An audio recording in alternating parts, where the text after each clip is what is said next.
That's 1/2 pint for man, 1 gallon jug for mankind. December 7th, 1941, a cream that will churn in infamy. Because people have got to know whether or not their president's a cow. Well, I am not a cow.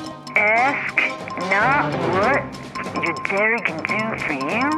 Ask what you can do for your dairy. You've done enough. Have you no sense of fat content, sir? At long last, have you left no sense of creamery? This is Milks of the World. And we've started.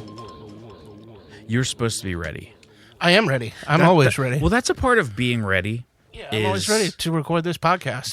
Podcast. Adjusting my microphone a bit here. A part of being ready is being ready. Yeah, and I was. If you know what I mean. Yeah, I'm always ready. If you have some slight idea of what I'm saying, it's that a part of being ready is to just kind of be actually ready. Yeah, I think we're saying the same thing because I'm always ready. But you're not actually ever always ready. You were looking at your phone doing math. I never trying to figure out the percentage of how many times you believe that. You weren't doing the math. You were putting it into a calculator. Okay, that's believable, yeah. Fucking idiot. Tim's really dumb. He's actually rated in the bottom 10 in the state. Of what? Dumbness. Oh, okay.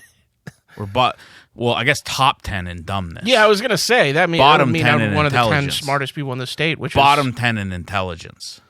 Yeah. And it's crazy. I don't know how many states they do that in, but they do it in Pennsylvania. They do, yeah. Yeah, they do a ranking of intelligence, and Tim is bottom 10. Mm-hmm. Or in dumbness, top 10.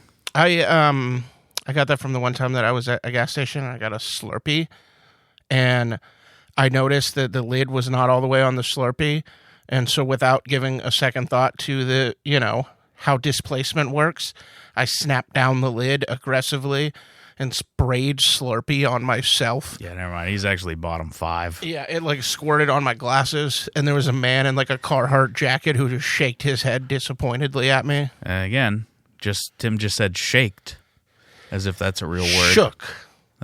Shaked is not a word, Tim. Yeah, I know. Did you know that that's not a word? I got caught up in between tenses. Okay, but I was thinking about shaking. Hold on a second. I would say that you don't know that's a word that's not a word because you just used it as if it were a word. Yeah, but I had in my head the word shaking, and I got the shake part out, and I just threw a D on it. And you're not supposed to shame people for if they make grammar or language mistakes, but that only applies to people who aren't Tim. Yeah. No, I think that's fair. That's a mistake I shouldn't have made. So he's a fucking dumbass. I am, He said shaked, which is not a word. It's me taking liberties with the past language. tense of... As a writer, it's as a poet, E. Cummings would say shaked. That could be in an E. Cummings poem. I mean, anyone who actually wrote poems could maybe justify using it. Yeah, I've written poems. Okay. Let's be serious here. Okay, we're being serious. Can we be serious for a minute? Yeah. No, you fucking haven't. Dude, I've wrote poems. Okay. Then share them. Okay, I will. Right now? Yeah. Find them right now. Okay. I'll give you one. But you can't be a baby about me saying they suck. That's okay. Like Tim was, we got in probably our biggest fight after the wet pieces of food incidents. Yeah. But I smoothed it over. Tim played no part in smoothing it over. I actually got pretty aggressive. Tim, that was the most aggressive Tim's ever been. I think so. I was very frustrated. I mean, I was mostly frustrated with myself and taking it out on you because I was very embarrassed. He was taking it out on me. I felt a deep sense of shame. And I said today, maybe check to make sure there's no wet stuff beforehand. Yeah. And we're all clear. We're good. Well, you didn't actually check. I did. You didn't see me, but I leaned over and checked. Oh, so you just looked quickly. Well, I leaned over. That's not really checking. Anyway, I'm dry. As up to now, I'm dry. All right. Would you like the poem? This one's called read Steam a fucking Powered. poem. What'd you say? I said read a fucking poem. Okay. Not knowing how it works is a little bit of magic, I thought, and watched as her words clung to the cold winter's night like some angelic aura, like tiny bits of her soul scattered and dancing on the air, like you could gently scoop them into a mason jar and turn tight, and bottle them inside and hold it. Hold it close to your heart when she's away. Feel the warmth of her laugh, like you could cradle the bottle and feel her thumb tracing spirals on the back of your hand. And you tuck it safely in a drawer or at the back of I thought you were done, but okay. Are you gonna interrupt me? Well, you paused, and I thought you were done. No, I was hoping you'd interrupt me. I wasn't planning on reading the whole thing. Well, how long is it? Like 2 more stanzas. Oh my God! Just fucking finish it then. Okay. Wait, where was I? Oh, and you tuck it safely in a drawer or at the back of a shelf, a spot safe enough to chase away the fear of splintered gas, of tumbling from a slipshod shelf and the crack of lightning shatter as those pieces of her get carried away by the breeze, hidden by the light and warmth and gone. Gone. Isn't it funny, she says. She exhales a cloud of angels. The cold can be uncomfortable, but at least it has the decency to remind us we're alive. And that's oh my the God! end of Was it. E.E. Cummings just here? Holy shit! Yeah. Was E. Cummings just here? Just one E? Well, if you put them together, it's a long E. Oh, yeah, you're right. Hey, get rid of that period. Yeah. It's E. Cummings. Wow. That's the way Was he you just preferred it. here? E. Cummings is a man, right? Yes, but Was that he was just very here? much not in the style of E. Cummings. Wow, but it's like I got transported there. E. Cummings is like he'll say motor, and then on the next line it'll say boat, but all the letters. I know, but it was so spaced similar out. because you also used words. Oh, that is right. To me, it was so similar insofar as you were using English words. It just felt like you were channeling E. Cummings. Yeah. It really did. Well, Robert Frost, because the end is about cold. Oh my better be God! cold, and his last There name was is a touch of Frost. frost. There was a touch of frost, and I felt the chill.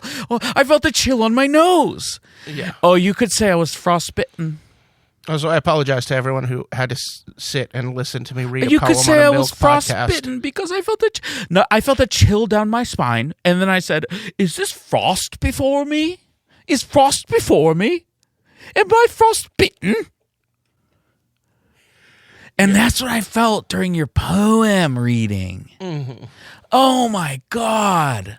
Yeah. You sure did write words and then say them together. Yeah. I misspoke at one point. Fuck you. We do stand-up comedy, you little piece of shit. Yeah. Shut up. You don't do poetry. I've written poetry my whole life. It's Okay, not- but that's not what you not do. frequently, but No. Stand-up comedy. I think I was a writer before I was ever into stand-up. Okay. But your writing's done for you. Is that the case? Yeah. I mean, for stand-up too, because you don't write fucking Yeah. shit. 100%. I've written jokes this month. I wrote one joke this month. I've written a couple good ones this month. Well, it's not so much a joke yet as it is a concept. I gotta talk it out with myself. Take a long shower and just talk to myself. You want to hear one of my jokes? Yeah, that I just go ahead. wrote? I came in my own ass. Mm-hmm. And I pause because timing is everything in comedy. Yes. And I say, just kidding. I shoved feces into my own dick hole.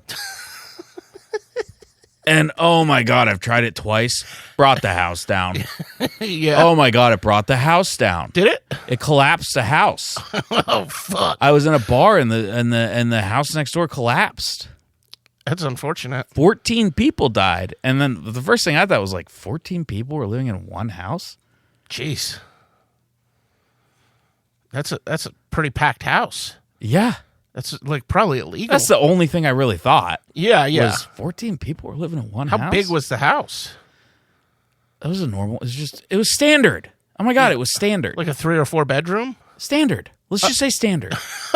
Can we just go with standard? Mm-hmm. Jesus Christ. Mm-hmm. God, you always nag. You always have so many questions. I'm sorry.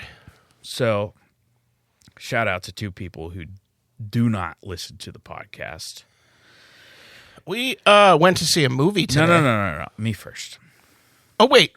Hold on. Before you interrupt me with your thing, I have to interrupt your I actually thing started speaking. Hold on. You interrupted me. But yes, I am going to interrupt you, but just very briefly because I haven't said the thing yet. I haven't introduced the podcast. You're listening to Milks of the World with your host, Tim the Milkman Ross, and Creamy Tom, which is Alex. I actually put shit in my own dick hole, and that's the punchline. That's the punchline. It really is. And it's going gangbusters. It's a good joke. So I've watched 3 movies recently. In the past, when was that, Saturday? That was Saturday, wasn't it? No, that was 2 Saturdays. Whatever. It was 2 Saturdays ago. Yeah. I've been watching movies. I watched with Harry and Taylor. Haler. Jesus, that's a good couple name, actually. Haler. Yeah. Harry and Taylor. Married. They're married. I went to their Halloween party and their Sopranos-themed Christmas party, which they have a Sopranos-themed Christmas party every year for 4 years running. Oh, very cool. And I dressed as Paulie, and I put flour in my hair for the stripes. I have I got a couple votes for most Italian. They have votes. Oh. Your And- last name screwed you over. No one knew my fucking last name. Oh. I was wearing like a track jacket and like puffy pants and shit. I just looked like a fucking Guido. Mm-hmm. I can say that. I'm quarter Guide. I am. I've only watched My the grandmother's first season. maiden name was Olivieri. That's Guide. It is. Yeah, I'm not. I'm like half Irish. half Irish. Well, I'm actually half Irish. And then a mix of a bunch of other stuff. Well, I'm actually half Irish, and I know what county my family's from. Mm-hmm. And you don't. But your last name is not very Irish. No, because it's not Irish. It's fucking Polish. Yes. Oh, great. What? Are you going to get into eugenics now? In what way? The Nordic races are superior to the Slavs. Oh, That's basically no. that's essentially what you were just saying by pointing out that I am 1/4 Polish and my last name is Polish. No, I love Polish people. I love pierogi. You never been to Poland. I love. You've never been to Poland. I've been to Poland. I like the food. Is what I'm talking about the food. You don't know shit about. I like the food. Polish food. I've been there. I went to Poland. The sausages. People were not very nice. I went to Poland. Very beautiful though. A lot of beautiful people. They got taken over by Germany. Like they were like the first. I went there in 2004. I went to Poland closer to the fall of communism than from that time to now. Oh, wow. Actually, by quite a bit. It was like 15 years past the fall of communism. Now it's 21 years since I went to Poland. Oh, I gotta go back to the motherland. You fucking derailed me, you piece of shit. Yeah, what 3 movies did you see? Well, I watched MacGruber Yeah. with Harry and Taylor. Shout out to them. We pivoted. We were going to watch the Peep Show Great British Bake Off holiday special, but actually it only aired in the UK, even though Netflix has the American rights to the Great British Bake Off. Well, it's called the Great British Baking Show here because Pillsbury has the rights to calling something a bake off. Huh. So it is called that's why it's called the Great British Baking Show here. It's called the Great British Bake Off in the UK, but now you fucked me up again. But apparently they must. So next year is when the Peep Show Great British Bake Off will air. Next December. Apparently, whatever rights they have don't apply to like same year release of the holiday special, which fucking sucks. That was our plan, was to watch that because we all love Peep Show. Because I'm not a Philistine like Tim, he had to be showed Peep Show. If you've never seen Peep Show, I know we've spoken about it before, but it's one of the few things in the world that makes me actually feel alive. Yeah. I went to put it on. I mean that very sincerely. I know that you do. I went to put it on Saturday night, and it was the first season is no longer on Prime. You have to subscribe to something. Seasons 2 through 6 or 7 are on Prime, but yeah, season 1 is not. Well, I'll tell you this. Seasons 2 through 7 are hitting. Yes. They're hitting. But I was going to show it to some people, and I wanted to start from season 1. What fucking people? Huh? What fucking people? Kayla and Andy. I don't know. Whatever. I don't know who they are, so let's move on. Yeah. Don't care who they are. It is Dylan's sister and her girlfriend. Right, but I was Or actually... wife. They're okay, married but now. I was actually talking about my friends, Yeah. who you don't know. Yeah. So what was the second movie that you watched? But actually, you do know Harry, but you've never met his wife. Because Yeah, Harry gives great hugs. Shut up. Fuck you. Oh, I know Harry. Yeah. Actually, I know him better Well, I would say so. because I'm a better person, because I care more. Yeah, I didn't get invited to the Sopranos party. Because you wouldn't have fucking come. That Are is you kidding? true. That is true. You don't get invited to shit because you'll never fucking go. That's fair. Yeah, so we watched MacGruber, and it had been, I can't remember it, but maybe a year since I saw it last. Because I remember maybe since I watched it last with Harry. He had never seen it, and he came over to my place last year to watch MacGruber. And he was, as everyone kind of is, it's come around into people understanding that it is a truly great movie. And perhaps, no bullshit and no hyperbole, the funniest movie ever made.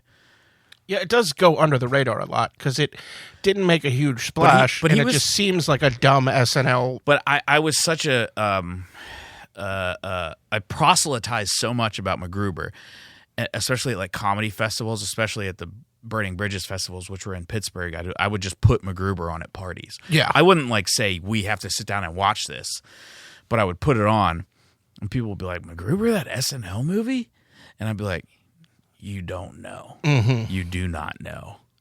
And if you've never seen MacGruber, you don't know. And you need to know. I can't stress enough. Because Harry was like, oh, yeah, I'll watch it with you. And he did. He came over and watched it to his credit. But then when he watched it, he was like, oh, Yeah, I get it now. yeah, It actually is that good. yeah. I remember I watched And it that's what happened. What? with a friend of mine, and it was just like we like randomly put it on. We were like, I don't know, we just want like a stupid funny movie, and we were both like, holy shit, why was that so much fucking funnier than we Well, expected? it's stupid and it's funny, but it transcends. I've watched it literally 50 fucking times, and I laughed just as much, if not more, the time I just watched it a week ago. Yeah, And Taylor, his wife, loved it because she was game. She was fully game. But she also you can't know how good it is until you actually see it. I actually And Harry said second time's better, which it is better because Yeah. you know what Yeah. you're getting into. Speaking of MacGruber, I was at my sister's and I walked in and they were watching a show on Netflix called Haunted Hotel. Have you heard of this? No. And Is I it some heard, reality show? huh? Is it some reality show? No, it's an animated show. And I heard the one voice and I was like, wait, I fucking know that voice. Is it Will Forte? It's Will Forte. And I was like, holy shit, the voice of the uncle on that show is the guy who stars in the funniest movie ever made. Well, he's an idol of mine. One time, when I was living in Los Angeles, let's not say, it was November 2019 because I have a good memory for dates. So about 4 months before the pandemic hit and everything changed for me only, there was a screening with Will Forte and John Solomon, one of the writers, at the Rosa, a historic hotel on Hollywood Boulevard, part of the Vulture Comedy Festival. And I went, and it was fun. I mean, Will Forte is fucking awesome. He's so funny. He's very funny in Haunted Hotel. And I met him. He was a really nice guy. John Solomon seemed to like kind of not be that interested. Yeah. So it's like, why are you even there? But whatever. But But so I waited afterwards, and not a ton of people waited. Just probably like 15 max. Mm-hmm. And Will Forte stuck around, and I showed him my tattoo, which I have. Yeah. I have a MacGruber tattoo on my right arm, and he loved it. It was so cool. It was awesome. I forget all of it. It's KFBR. KPR 392. How do you not remember that? 392. I don't know. KPR 392. Yeah. How do you not remember that? And trust me, I've checked if that's available in Pennsylvania, and some god got it before me. Yeah. Yeah. Some legend got it before Maybe me. incidentally, actually. They might have had it before the movie came out. No, because Pennsylvania plates have 3 letters and 4 numbers. Okay, yeah. So, no. So someone got it has to be a vanity plate. Someone then. got it on purpose. Yeah. So you were wrong. Right? You were wrong about that. I was wrong.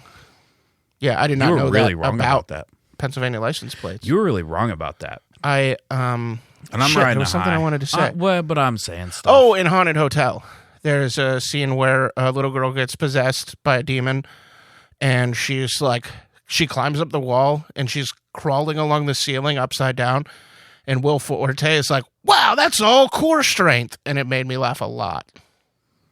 He's a good voice actor, too. Yeah, yeah. I know he's done some Bob's Burgers.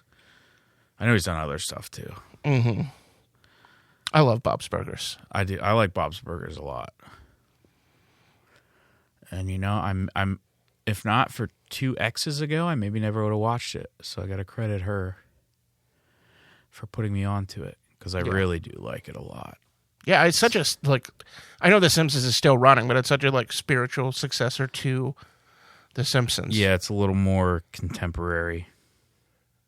Yeah, Well, with a very Simpsons family sitcom. Contemporary. It's a little more, I don't know, whatever. Shut the fuck up. I saw last night. I have been trying to watch some classics of the movies. Mm-hmm. I watched Brief Encounter a month or 2 ago. Oh, cool. David Lean. Yeah. Beautiful movie. Really good.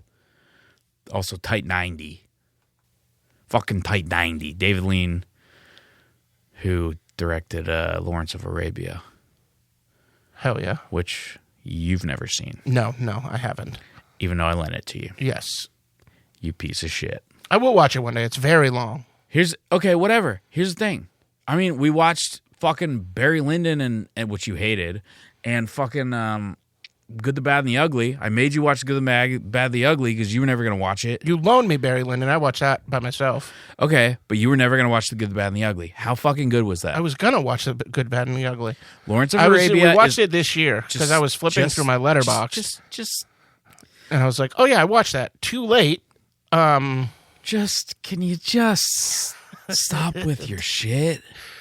Here's the thing about Lawrence of Arabia. It's one of those movies that's considered an all-time classic. And I was like, I almost viewed watching it as homework. I'm less like that now because I watched it years ago. But when I watched it, I was like, oh, fuck, this is like really goddamn good. I expect it to be good. It's just a time commitment It's issue. really good. Because anytime that like I'm sitting down to watch a movie, I usually have about like a 2.5 hour gap. And so I've been trying to watch the classics. And I watched Double Indemnity last night by myself. Tim's never seen it because he's a Philistine. Also true. Which is someone who doesn't appreciate culture. It's also some bullshit from the Bible. Like a tribe from the Bible. It's some bullshit from some trash from the Bible. Mm-hmm. But it basically means someone who doesn't appreciate culture or like the David arts. fought against the Philistines. Right. The Philistines had Goliath. But it means someone who's a fucking uncouth. What's the how do you pronounce the word that's uncouth, like Luddite? Simple person. Is that like a bad one to say? What? How do you pronounce the word that's like Luddite? Or is it 1D? It's 2 Ds. Okay. Luddite. Yeah, but is that a bad one to say? Is that like a... No, I just ordered a book about it. Fucking idiot. Oh, hell yeah.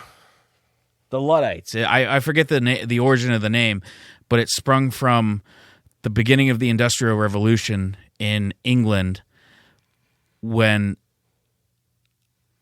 machinery started to be used in fucking textile mills. Oh, okay. And so it depressed all the wages because it made everything cheaper to produce. Mm-hmm. And there was a huge backlash against it.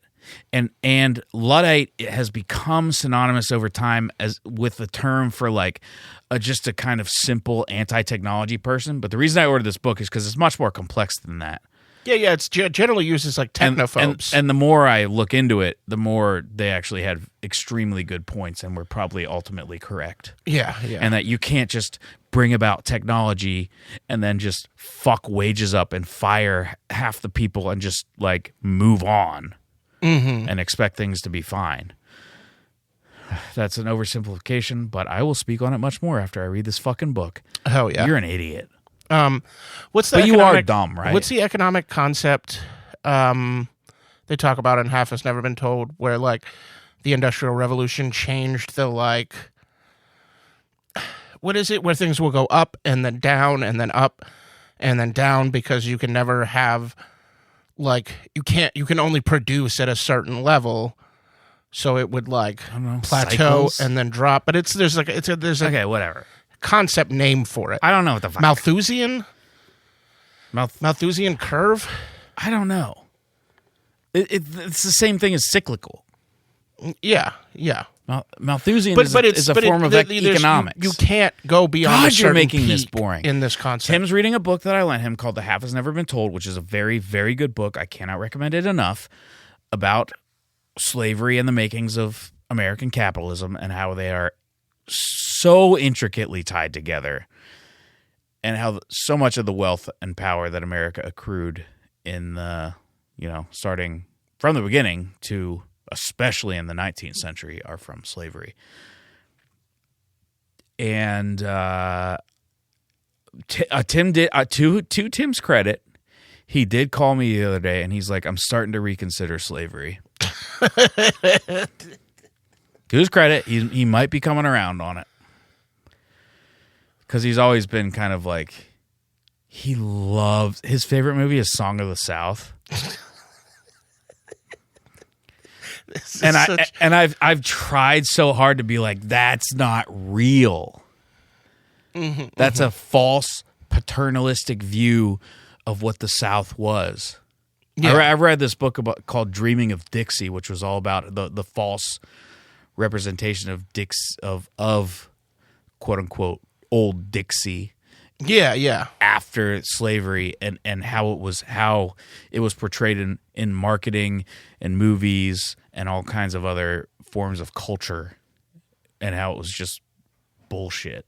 It has been a pretty valuable insight that like when people go off on their nonsense about like how some slave owners were pretty nice and like, all of the bullshit they say that ignores the cruelty of slavery, that they're probably thinking of pre-diffusion period, like Maryland and Virginia. Which is still bullshit. It's absolutely.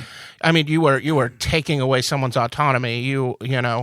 So it went from something that was absolutely horrible, which was human bondage, chattel slavery, which was a European invention. Slavery had existed in different forms throughout history, but the actual making it a market was a European invention. And, God, this isn't funny. But this is not funny at all. But in the older form of slavery, which was based more around tobacco plantations in Maryland, Virginia. Yeah, like tobacco and sugar. Sugar, North Carolina. Well, no, not sugar. Oh, was sugar just the islands? Sugar was different. Like sugar was one of the worst forms of slavery. That's why they revolted and formed Haiti. Yeah. Anyway, I was speaking, but sure. But there was a lot less of selling off cynically. I mean, it's hard to call something cynical when they're slaves to begin with, but like there was a bit more of keeping families together, even though they were in bondage.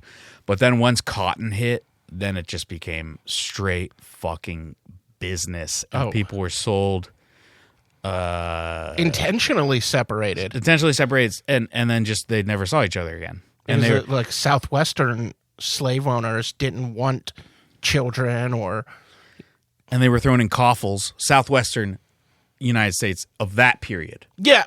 Idiot, which was fucking Mississippi, Alabama. Yes. And they were thrown in coffles and just made to walk, literally, from wherever, Maryland to goddamn Alabama or Mississippi. And you really derailed this. Yeah. Anyway, I watched Double Indemnity. Hell yeah. What was the third movie you watched? Double Indemnity was really fucking good. That's enough of that. But read the book. Read that book, The Half Has Never Been Told. Because Tim's finally learning some stuff for once. Yeah. And I was one of two white kids. He's not fully come around on slavery yet, but I think we're getting him there. I was one of two white kids who took an African American history class in high school. And that's not going to be allowed soon. Oh, yeah, you're probably right, huh? I saw something. It might have been just a single state doing that, but yeah. Anyway, they're not allowed quote unquote critical race theory or it's no. I saw specifically an article. I just read the headline, but about I think it was an individual state saying they're not any longer going to allow ethnic studies. That's insane. So like that class you took. Yeah. Would not be allowed. Anyway, I watched Double Indemnity, and it was awesome. And I think I've seen what else? The Maltese Falcon, which I enjoyed, but I didn't like as much. I thought it was just okay. It can be hard with some older movies to fully appreciate them because of what they did for movies at the time, but some of them really, and it was good. It's good. Watch Maltese Falcon. It's good. Yeah. But so Billy Wilder directed this, and I'd seen Sunset Boulevard years before. And Sunset Boulevard fucking rips. That's a really good movie. And I watched Double Indemnity, and goddamn was it good. It was really fucking good, and like so much of the kind of stock wrote like cliched parody noir dialogue definitely comes from that movie. Yeah. Like he was sitting, this was earlier in the movie, he was sitting with, and he was flirting, he was overtly flirting with this woman. But she made him just an iced tea with lemon and sugar, whatever the fuck. And he sat down and he was drinking it, and he was like, little rum might get this thing up on its feet. Just like shit like the writing is so fucking good. Just shaking it and saying that, like, hell yeah. Man, it was awesome. It was really good, and you're a piece of shit. Yeah, that's all fair. Yeah, fuck off. I hate you. And then we saw a movie together today. Yeah. I saw in theaters Marty Supreme. And I did as well, next to you. Yeah, technically. Mm-hmm. But Tim wasn't really there. Tim's never really there. Very good. One of my favorite movies of the year. He kept leaning over and saying, I hate this. I love a sports movie, and especially when it's an actual good, I like bad sports movies. This was not a bad sports movie. This was a very good sports movie. So it's even more. It was elevated. Awesome. Marty Supreme is fucking so good. I think it's my favorite movie I've seen this year. Yeah, I haven't seen Sinners yet, okay? Get fucked. Hey, look at me. Tim's looking me in the eyes. Get fucked. I said that to Tim, not to you, the listener. I said that to Tim. You should watch Sinners. Yeah, I'll watch it. Fuck off. But so far, out of the movies I've seen, which is a good bit, I've seen a lot of the, the big releases, the prestige releases, whatever. I think Marty Supreme's my favorite. Oh, yeah, and this is the last episode of the year. Yeah. This will come out on New Year's Eve. Yeah, it will. So imagine we'll get Happy New Year. We'll get a dip in listenership. Happy New Year if you're listening to it in the new year. Mm-hmm.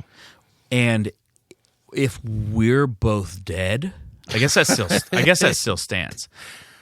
But if you're a listener who listens to the podcast and it comes out and you don't listen to it on New Year's Day and then you die, you'll just never hear it.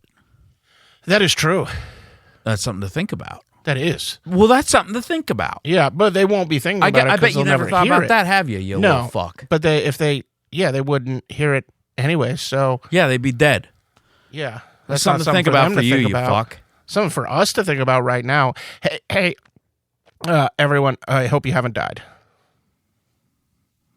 You should maybe throw out that Ben Roethlisberger ornament. That does not belong to me. Yeah, but still. Yeah. Ben Roethlisberger ornament on the Christmas tree here in Tim's mom's place. Yeah, don't write letters about my mom. Write letters to Tim to grow a pair of balls big enough to just like be like, Mom, this is going.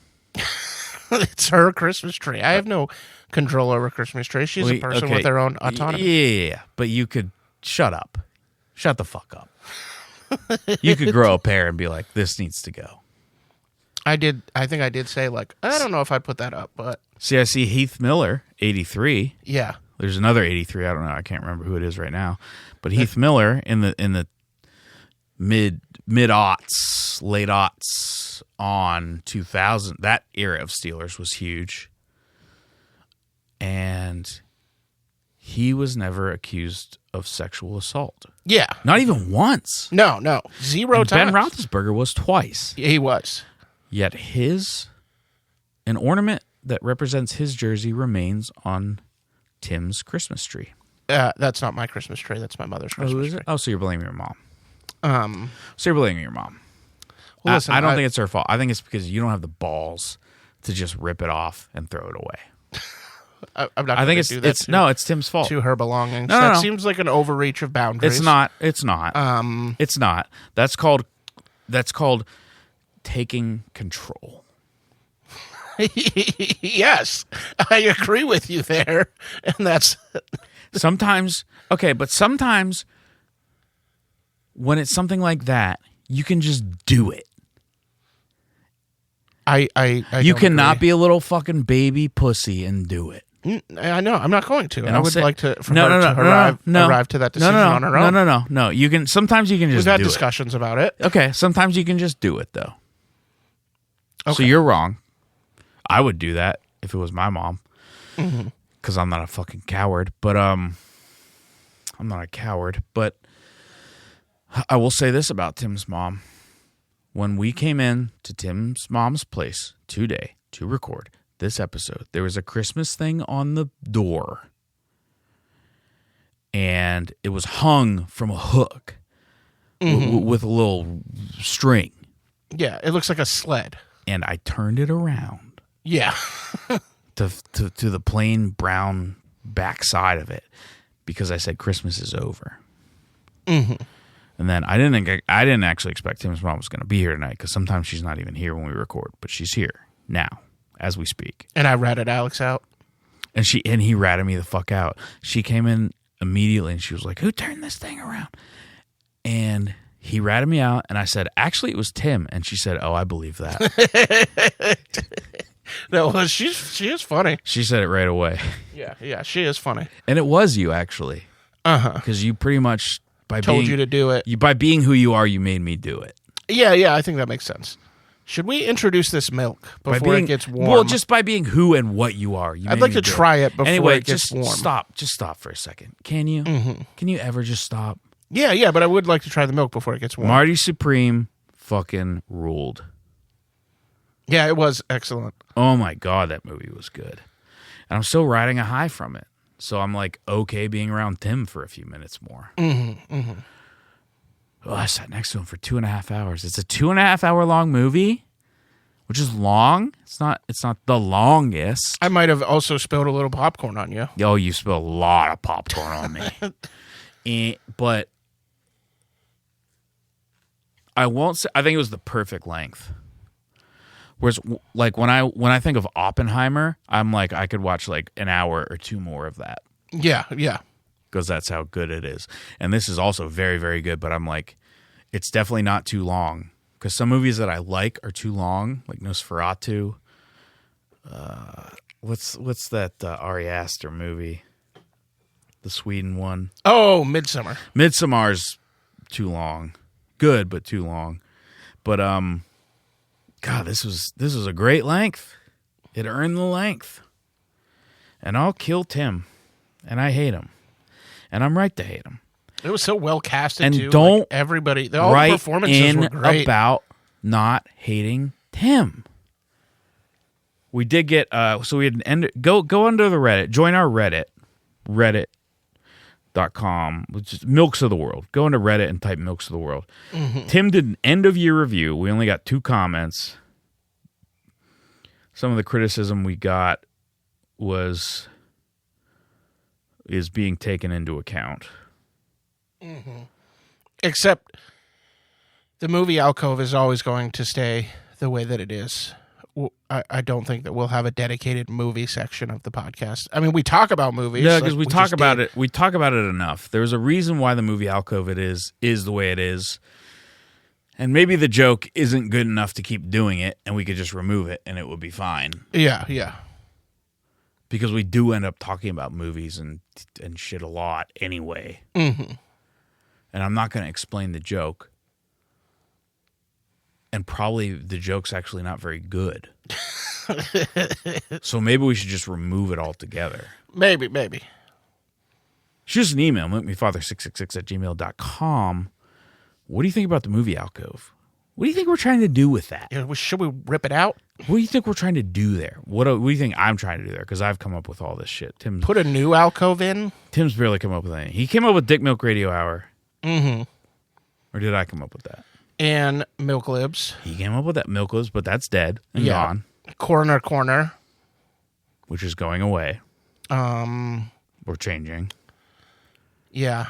I'm the one who said you should write a bunch of bumper stickers and call it Bumper Sticker Corner.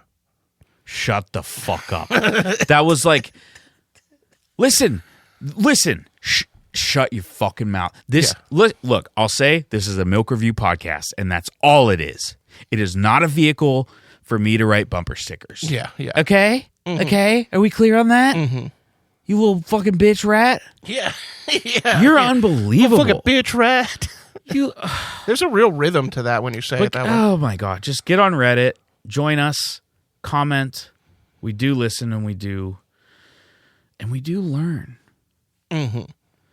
As the person did say, and maybe add a movie alcove. We already have a movie alcove. We do have a movie alcove. It's just not very extensive. And they said maybe Alex takes his hate of Tim into the interviews. And I would say, maybe Tim gets better at the interviews. What? No, what? Like at booking them? Yes. Yeah. Okay, that's Tim fair. gets better at booking the interviews is what I say to that. Because the point taken. Mm-hmm. But sometimes when Alex, who's Creamy Tom, is interviewing the interviewees, they're not giving me a lot to work with. Okay, I think that's fair. And sometimes, you know what I'll say? Sometimes they are. Yeah. And sometimes they're not. Yeah. Yeah. I think all valid points. And this is so this is like Milks of the World. Mm-hmm. And we were at one time, and I can only assume have grown. We were the 79th most popular comedy podcast in Belgium. Yeah. And I can only assume that's grown to like top 5. Thank you, Belgium. Yes. Bless you, Belgium. Merci, Belgium. Wait, what he said? Dankjewel. Huh? Dankjewel. I don't know what that means. means. Thank you in Dutch. Oh, okay. Fucking idiot. One time I went to the Netherlands with some friends. Uh-huh. It was very fun. It was a very fun trip. We took mushrooms. Oh, fuck yeah. That seems like a place to do it. The guy, he seemed English because he had a really thick English accent. It was called a smart shop, was where you bought mushrooms. This was literally 20 years ago. And he was like, it's going to be a mild trip. And I mean, we didn't lose our minds, but like, it was not a mild trip. Oh shit! It was good. It was a good yeah. trip and fun, very clean. If you've ever tripped on drugs before, you might know what I mean, the difference between clean and dirty. Mm-hmm. But it might also just be what's going on in your mind at the time. Anyway, it was fun. And my friend, who I'm still friends with, and I just saw this year, Gabby, who I'm still friends with. It's nice to stay friends with people. Me and him are both people who don't keep in touch. I don't keep in touch well with people who I'm not physically near. Mm-hmm. Or people that I am physically near, I often don't keep in touch well with. But we saw each other. Anyway, we were just walking on the street, and there was this Dutch girl riding her bike, and he was like, "Excuse me, how do you say thank you in Dutch?" Mm-hmm. And she was like, "Dankjewel." And he was like, "Dankjewel." And I forget what happened. He just said, he was like really nice. It wasn't, but she was like, "Okay, bye." She's like, "Okay." It got weird because it went on just a touch too long. Yeah. Hell yeah! But that's how I learned how to. That's the only Dutch. It's the only Dutch word I know, and it was from that. And also, this is a podcast that exists, as is evident in that you're listening to it right now, and in that we've done 45 fucking episodes. Yeah. In the big scheme of things, ain't that many. But in the scheme of doing a milk podcast, it's a fucking shitload. Yeah, it's quite a lot. I think that's a it's maybe too many achievement that we should pat ourselves on the back achievement. We haven't achieved anything. We're coming up on a year of episodes. But we're not. No, we still have at least a month. February. We're not coming up. We released. We have to get to 52 episodes to be a year. And we've skipped 2 weeks. Well, we've missed a couple. We've missed a couple weeks, so we have to get to 52 episodes. Yeah. Before it counts as a full year. That's how I view it. No, regardless of the dates. As the dates. Regardless of the dates. Yeah. It has to be 52 episodes. Yeah. So fuck That's you. fair. So fuck you. But we'll still have like a 1 year anniversary of the Tim first has Brown episode. come. Tim has Brown. You think I remember when the first fucking episode was? No, but I can look at it on Apple Podcasts. Okay, well, you're not going to because you don't do anything. Tim has Brown come, and we support all beefy adult children. And we are, because Bob sent us a trophy that said best support of beefy adult children, which thank you, Bob, again, which we've already mentioned, which I attribute only to myself and not to Tim. We are, actually, you know what? I think that trophy, Bob said it was for both of us, but it really, meaningfully, it's only for me. Because also for me, this supporter of beefy adult children. But I'm the only one who actually truly, really supports beefy adult children. So I could say that technically we're not an award-winning podcast because that award is only for me. No. It's an award-winning podcast. No, because when you really look at it... I mean, you're still on the podcast. It was still given to the podcast. Even But I'm the only one who truly supports beefy adult children. But I do support beefy adult children. You think you do. I don't... How are we quantifying support? Because I look at you. I look at you and I see in your eyes that you don't give a shit about beefy adult children. You barely think about beefy adult children at all. I'm a beefy adult children. Anyway, we are not heretic. an award-winning. We are not an award-winning podcast. I am an award-winning podcaster, but we are not an award-winning podcast. I am an award-winning podcaster in best support of beefy adult children. And as I've already said, Tim has brown cum, which is disgusting. Yeah. Mm-hmm. It's very ugly. Poops near the toilet, not in it. That's not a part of the prelude, but does piss in the toilet. Mm-hmm. That's the longest we've done the prelude. The prelude's just whatever. Just fuck off. Also, Tim physically procured the milk today, but I directed him, so I actually got it. Yeah, I did. Because it's not. Guess what? Oh, can you guess what? It's a fucking land milk. It's a fantasy milk. It's a land milk. No, because milk has lactose in it. Okay. So this is a fantasy milk. It's all milk is processed. Yeah. So you process it to get a certain fat percentage. This is milk. It's just but I'm not supposed to get land milk, so it's a fantasy milk. No. I directed you. Okay. Like you just said, go get milk? Yes. Oh, okay. Okay, yeah. You were you were an extension of me, which is disgusting to think about. You were an extension of me when you got the milk. And I guess as we're actually very far in, I'm going to try the milk now. Yeah, yeah.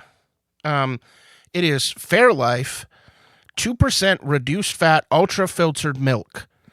Which I've had before. I have not. 50% more protein, 50% less sugar. When I used to work for a food rescue and drive a truck, we would one of our donors would have this a lot.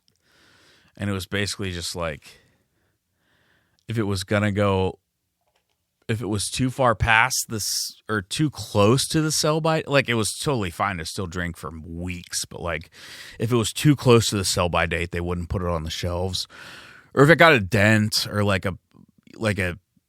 if one case got a big dent in the corner of one, they would just fucking throw it in a bin and we would take it. Yeah. So I've had it before, and it is it's fine. Yeah, I think that's... There is it's hard to put your finger on what the difference is. It is definitely more watery tasting than regular still, 2%. Yeah, because it's still 2%. You get the hit of fat. It sticks on the roof of your mouth after you drink it. Mm-hmm. But I don't know. It's just, I guess it's missing lactose. And it's different. It's so hard to. And if this were a real podcast, we would be experts in tasting milk and be able to explain it. We would have the reason that. Well, but I guess it really is a milk review podcast, though. Only it doesn't. And it that's doesn't all we do. have the touch of sweetness. But that's all we do. I mean, I like the. Can you just admit that that's all we do? That is all that we milks? do. Jesus Christ. But there is. I mean, that lactose. That was hard so for you. You don't get the what is it like lactic sugar? Yeah. The So yeah, I guess it is. Yeah, it is. absent. It is less sweet. Because 50% less sugar. Lactose is a sugar, like glucose and sucrose. Mm-hmm. It is a sugar. So yeah, that makes sense. God, you said something that makes sense. I hate you. Yeah, I'm like pretty good at tasting. Shout outs. I'm thinking, who have I done recently? I don't think I've done Mama Cass. Love her. Yeah. Shout out Mama Cass. That's what I was gonna say. Actually, was Mama I was Cass. thinking about Bud Dwyer. Do you remember him? Yeah. I want to shout out Bud Dwyer. He for shot what he himself did. in the mouth. I want to shout out Bud Dwyer for what he did for society. Well, he put the gun in his mouth and shot up through For the what roof he of did his for mouth. all of us. Mm-hmm. Yeah, I want to shout out Bud Dwyer. Hey, Mama Cass, thank you for what you've done. And now it's time for the theme song. All I want in life's a little milk to take the thirst away. All I want in life's a little milk to take the thirst away. Getting strong today. All I want in life's a little milk to take the thirst away. A giant suck each day. I will milk you till I die, and I will milk you all the time. And that's Father, Will You Suck Me? Yeah. By Tim. Mm-hmm. Which we do every week. I do. I mean, I am grateful that we play my song on the podcast week in and week out. It is. We play the same song. Yeah, that's what I'm saying. You don't have to claim ownership over it. But I mean, well, it's a song that I wrote. We play the recorded. same song. Yeah. Jesus Christ. Can I get to the catchphrase of the day or what? I would love to hear the catchphrase of the day. Excuse me, is that milk you're holding? Excuse me, is that milk you're holding? Excuse me, good sir or ma'am, or other gender identification. Is that milk you're holding? Excuse me, is that milk you're holding? No, he's not good at it. He's never good at it. Excuse me, sir. Is that milk you're holding over there? Excuse me, ma'am. Excuse me, miss. Are you holding milk over there? Excuse me, is that milk you're holding? Oh, God. There he goes. That was like a robot. There he goes. No, it wasn't. Here's what a robot sounds like. Excuse me. Is that milk you're holding? That's what AI sounds like. Mm-hmm. Excuse me. They, them. Yeah, but no, mine was like a robot, not AI. They, them. Gender pronouns. Is that a lactic beverage you're holding? Anyway, the catchphrase today is, excuse me, is that milk you're holding? Don't listen to fucking Tim. Don't listen to fucking Tim. And now it's time for a quadrant, which I forget what the fucking... Oh, it's Tim. It's his new fucking quadrant. Uncle Biscuit's words Listen, of there's wisdom. 4 quadrants and there's 4 corners, and that's just like how it is, and they have nothing to do with each other. Just because there's 4 of each doesn't mean they have anything to do with each other. And originally, well, actually not originally, truly what the quadrants are, because we don't know which... So quadrants mathematically are equal because they're 4 parts of one thing. But as far as the weight of their importance, we do not know that. Yeah, yeah. And we don't know what the shape of the quadrant of the polygon is. So it is the polygon of mystery that makes up the 4 quadrants of the podcast. Mm-hmm. And then we also happen to have 4 corners, which are equally weighted. Yeah, yeah. Except some are better than others. I should have videoed that and shown the people how animated you get when you talk about this. Because his hands were really going. That Italian was really coming out. No, they weren't. No, they weren't. You were very much talking with your hands. No, they weren't. Shut up. Oh. Shut up. Just do your quadrant. What are we at on time? Should I don't knock know. a couple Long. of these? Huh? Long. Okay, I'm gonna snip a couple of these. I think 5's too many for this episode. Here we go. The Cowboys played against the Eagles, and it reminds me of the time me and my pawpaw played Cowboys against the Eagles. We were the Cowboys, and we won, but my pawpaw got arrested by the game warden. Roll that beautiful bean footage. Love that dog. Love those beans. Gotta get those commercials back. And finally, I wish I was the Secretary of Health, like the guy what sounds like a creaking door when he talks. I'd tell everyone that Hot Pockets give you lupus, and then, oh boy, would I scoop up a whole lot of cheap Hot Pockets. That's a pretty sound plan from Uncle Biscuit. Yeah, I barely listened to what you said, Oh, okay, that's fine. as always. So, no, it's not. Now it's time for Coroner Corner. one of Tim's 2 corners. Mm-hmm. You know what? What? And it's just... We got a critique on Corner. Maybe it should change.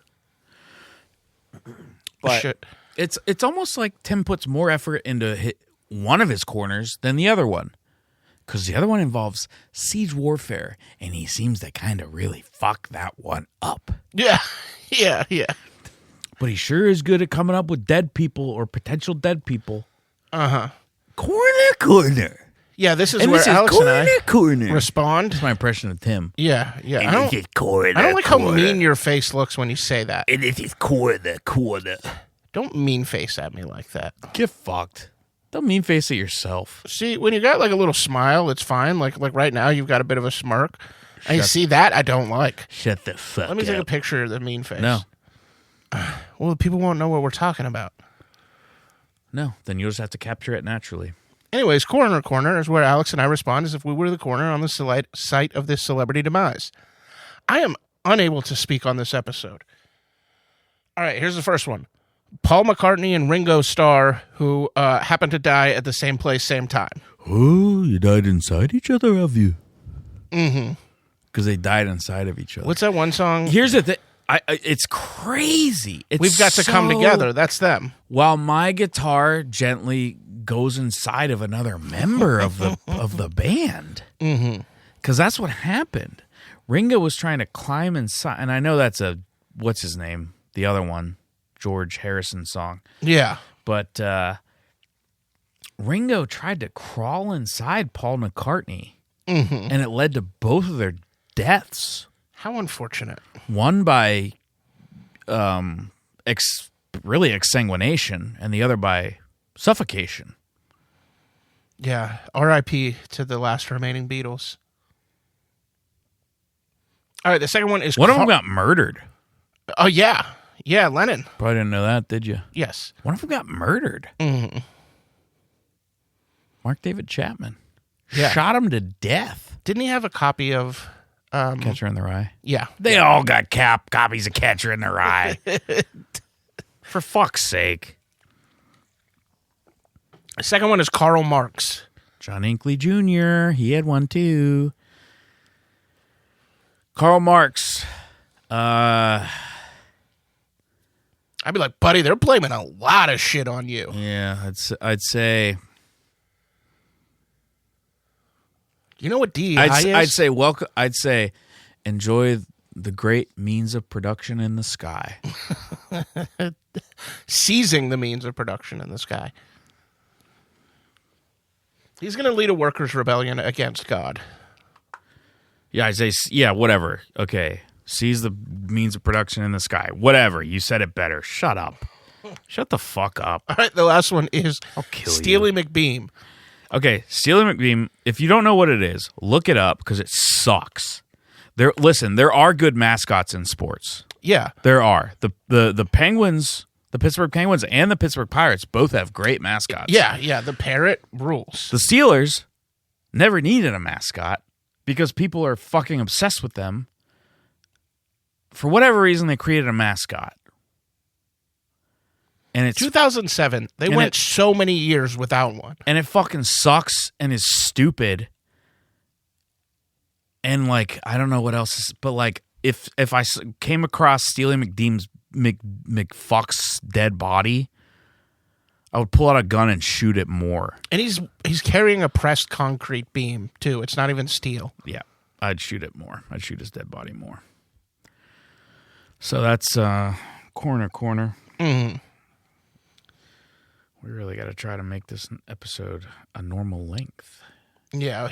What are we running a bit on the long side? No, we'll be fine. I'm not telling you. Don't look at it. I just need to know how fast to go.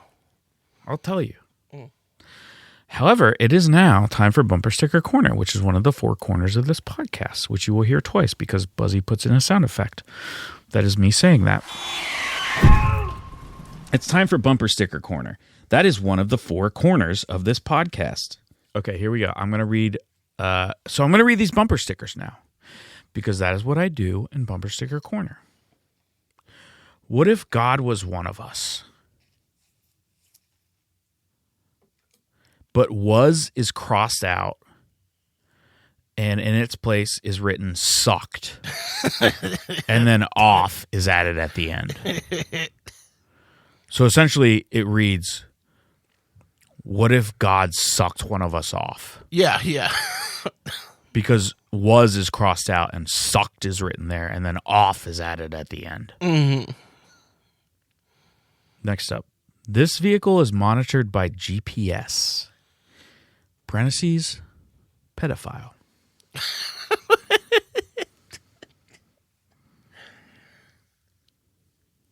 Insinuates the person in that car is a pedophile. Yeah. Are you yawning? I don't think you get to pick.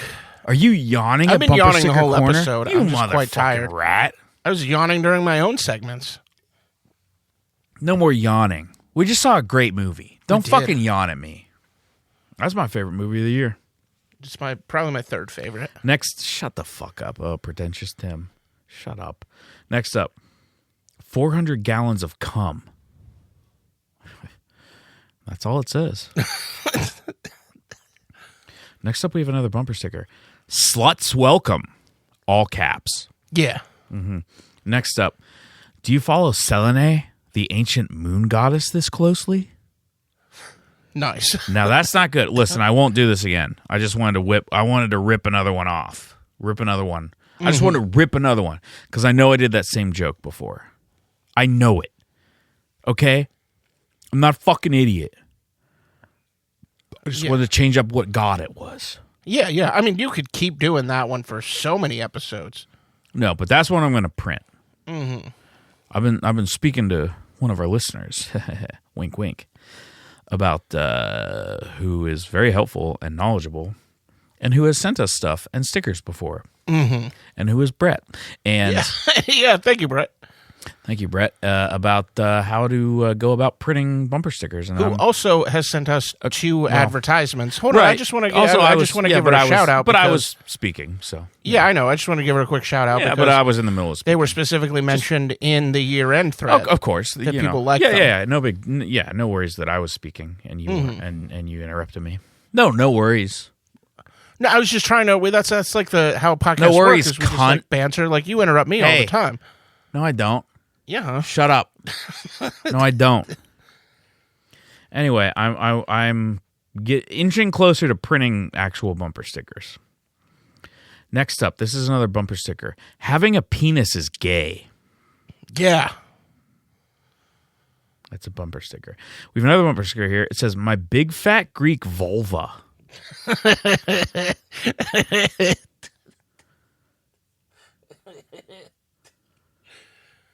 That's a really good one. We have another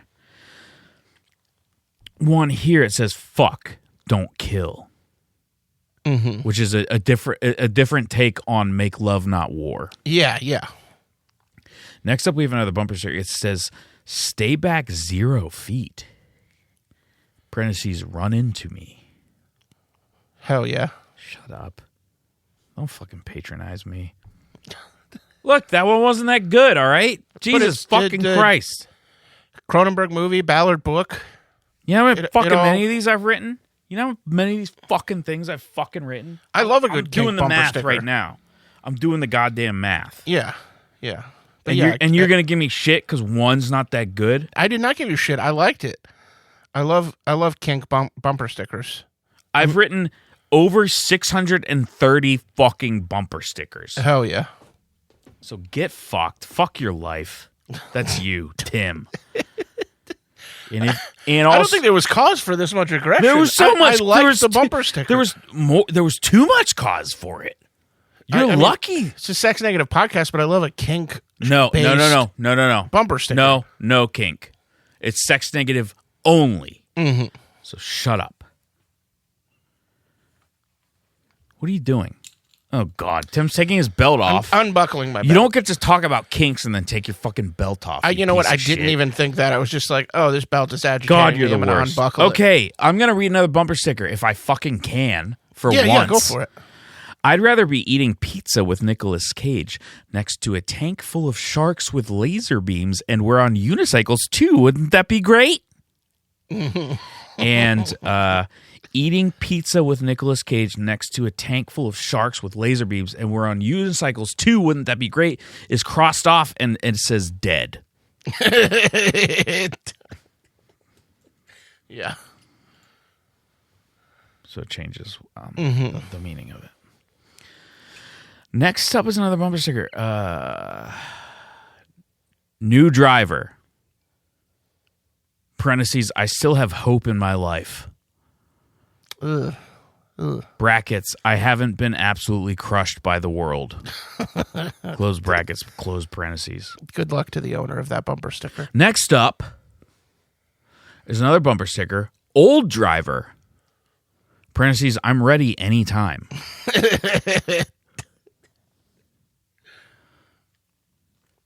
Next up, is there life after death?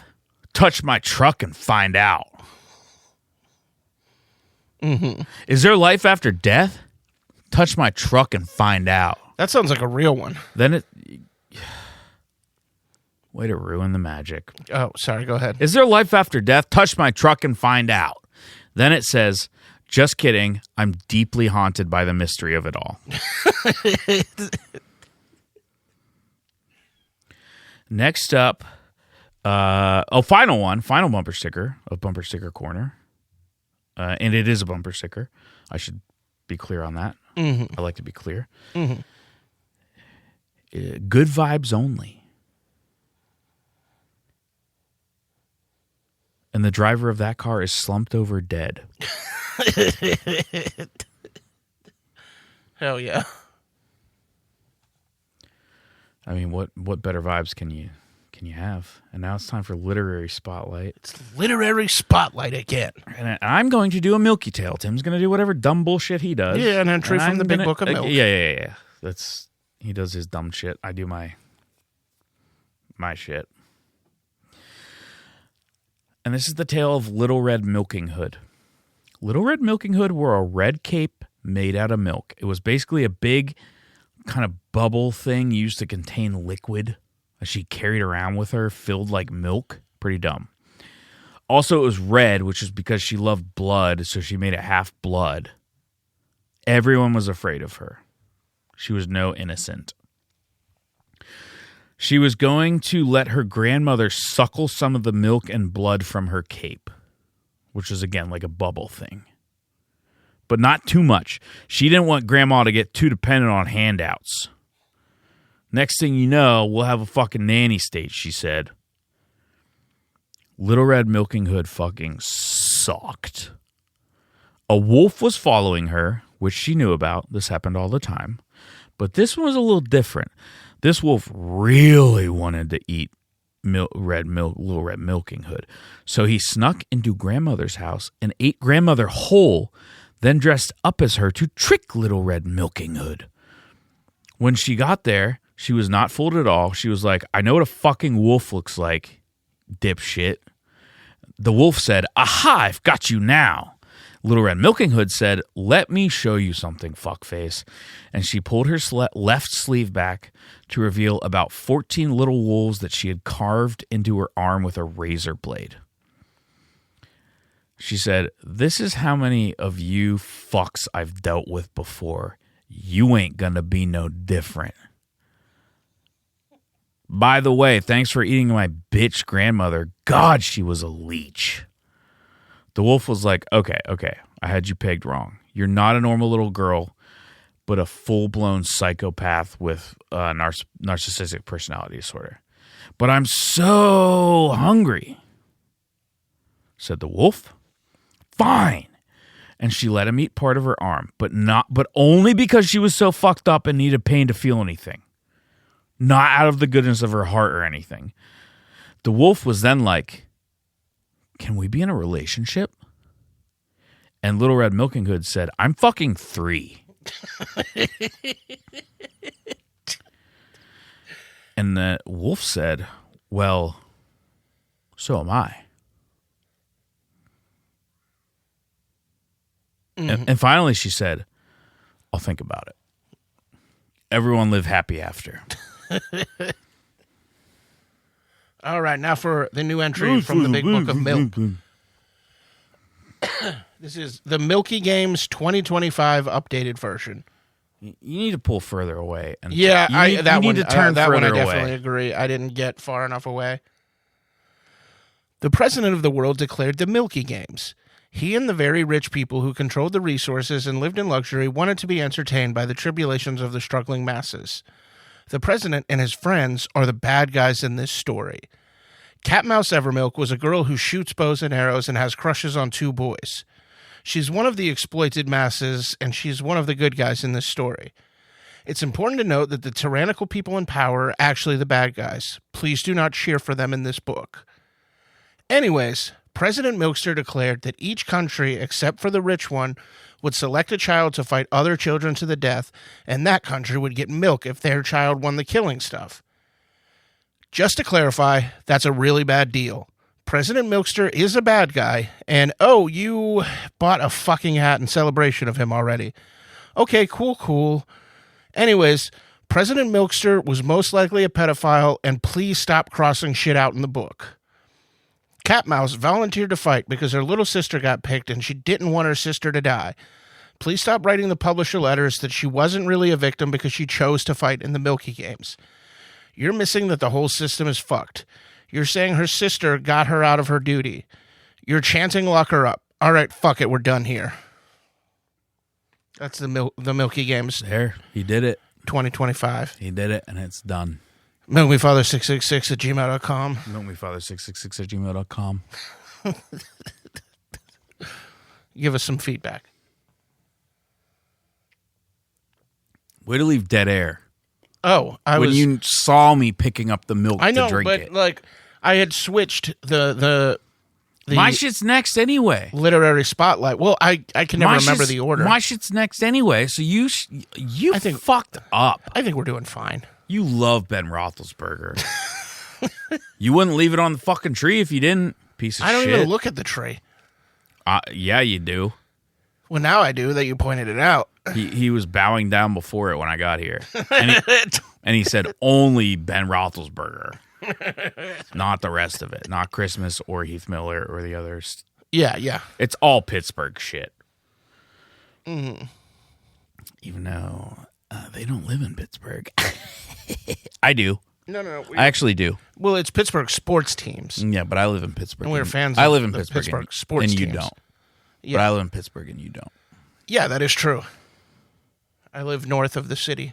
And you're a rat. Also true. And Did you know that everyone in this apartment building is rats? Except for Tim's mom. That's pretty rude. No, it is. I've seen them. Oh, okay. I've seen them. They're like big rats. Oh, okay. I see what you're saying. They're scary. Mm-hmm. They're huge rats like Master Splinter. Yeah. They scare me. Maybe you shouldn't be so judgmental. Like, they're fine rats. Against rats? Yeah. They're giant sentient rats. Do you know how... Rats that size, you know how big their teeth are? They can gnaw me to the bone in seconds. But they don't. They're fine. They will. They're fine folks. They will. They will not. But I'll get them to fucking gnaw you to the bone. Unless it comes to the American Civil War that is rats versus people. And which side will I choose? I mean, it's chosen for you. Oh. That's fair. You're on the rat side. I'm on the rat side. Jesus Christ, he's dumb, isn't he? It'll be brother against brother. JC, that means Jesus Christ. He's dumb, isn't he? Next up is the punishment for heresy and or apostasy, which is drawn in 256th, then sewed back together again. And that's for Tim, because he's an apostate and a heretic. Are we ready to dump this segment yet? What segment? Punishment for heresy and It's apostasy. not a segment. It's a punishment Yeah, but this for part of disobeying the podcast- laws of Johnny Milkleseed Yeah. and straying from the true faith, which you've done. Well, I have expanded No. My faith. You've strayed. You're an apostate. the Church of Milk. You're an apostate. I know you don't know what that means, but you're an apostate. The Second Testament of Johnny Milkleseed. I know you do not know what apostate means, Yeah, I do. Someone who has abandoned their faith. but you are one. Okay, but I haven't. You're too dumb to know what that means. But you are one. Can we just get to the next fucking quadrant? There's 4 quadrants and there's 4 corners in this podcast. That is true. So the quadrants actually have nothing to do with the corners. I don't know if I've explained that before. Yeah. The corners are all equally weighted, and the quadrants are facets of the polygon of mystery. The Polygon of Mystery. And this is a quadrant, and it's the reverse Darwin Awards quadrant, which is the smartest ways people have died. Jeff Tamsler was beaten to death by dolphins. Parentheses, it took a while. Then they fucked his corpse. I mean, it doesn't get much smarter than that. Maddie Klinger ate a hardbound copy of Plato's The Republic and died from sepsis. Allison Bartney sucked Neil deGrasse Tyson's dick and then murder-suicided them. And now it's time for an interview. Oh, my fucking hip hurts. Tim makes me sit on the floor. That is not my choice. Or decision. Shut up. He makes me sit on the floor. It's his choice. Did you know that? You do that thing, what'd you call it earlier, where you take control? Did you know that was Tim's choice? That I have to sit on the floor? I dispute that officially. I'm not allowed to sit on the couch This is an official because of dispute. Tim. I mean, isn't it mostly because of the mic stand that you use? No. Like, if we sat at a table, you would. Mostly because you threatened me. Remember all those threats you did to me? I do a lot of threats. But when have I ever carried through on a threat? Tim said he's going to drone strike me.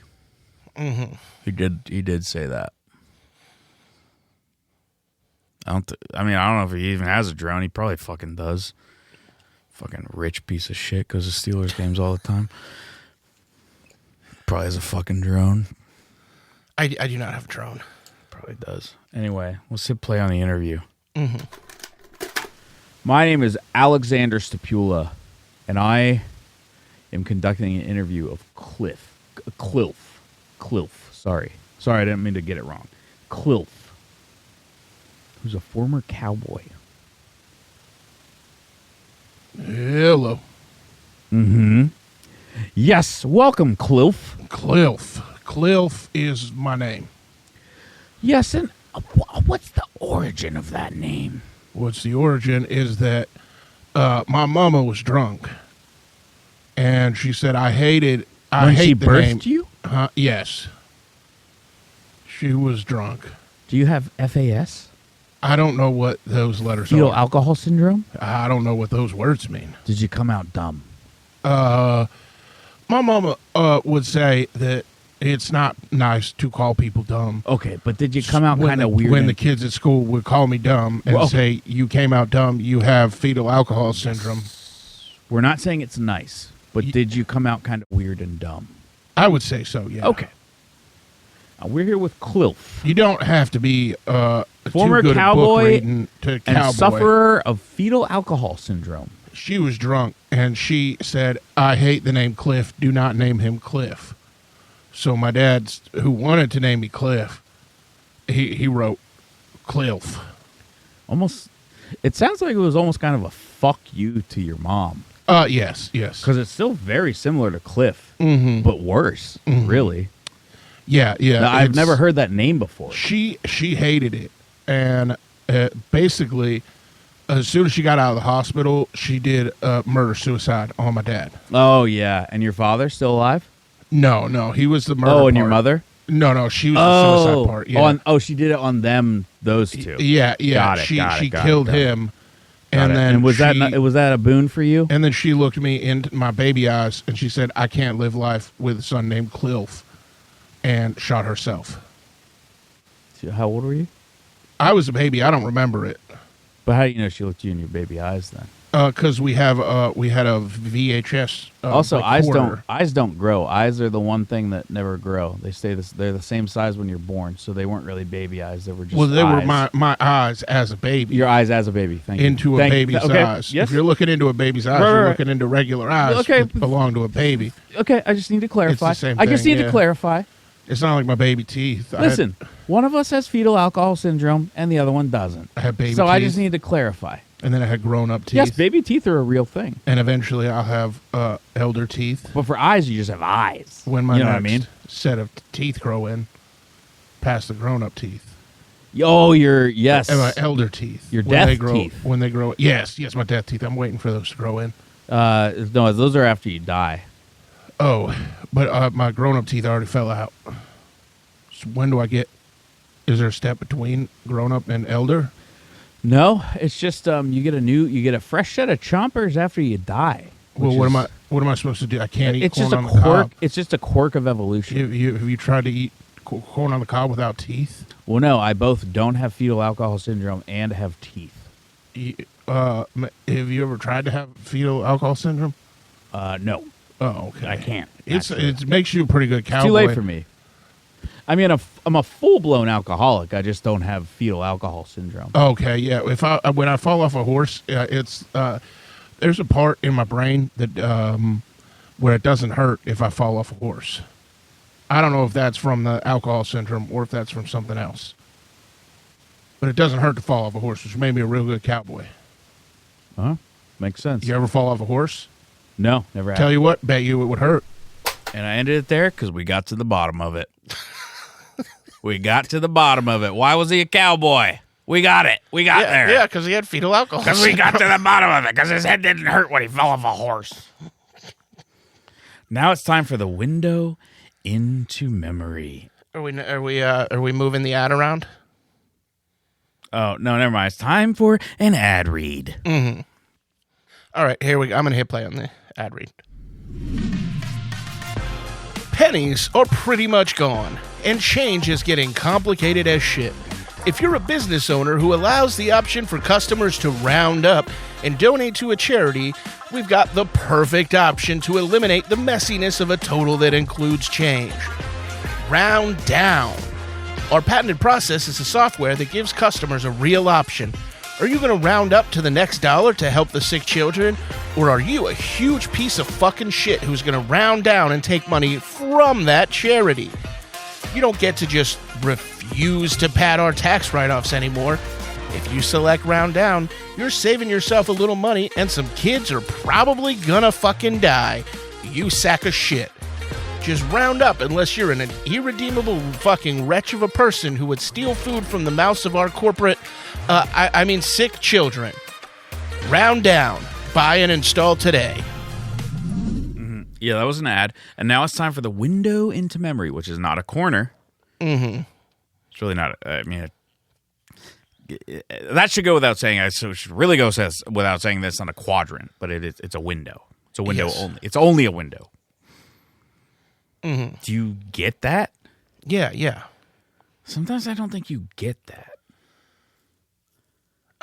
You don't get a lot. So it is the window into memory. It's my turn for the window into memory. Yeah, no shit. And this is a window into memory for the both of us. You were also there.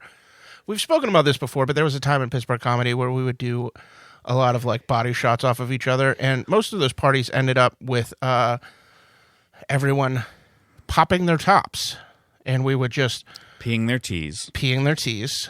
We would just run around shirtless, and party. We would also kiss each other. And there were a number of photos taken of me in various shirtless antics. One of them I will post with this episode. No, you won't. That You're is not gonna Alex remember.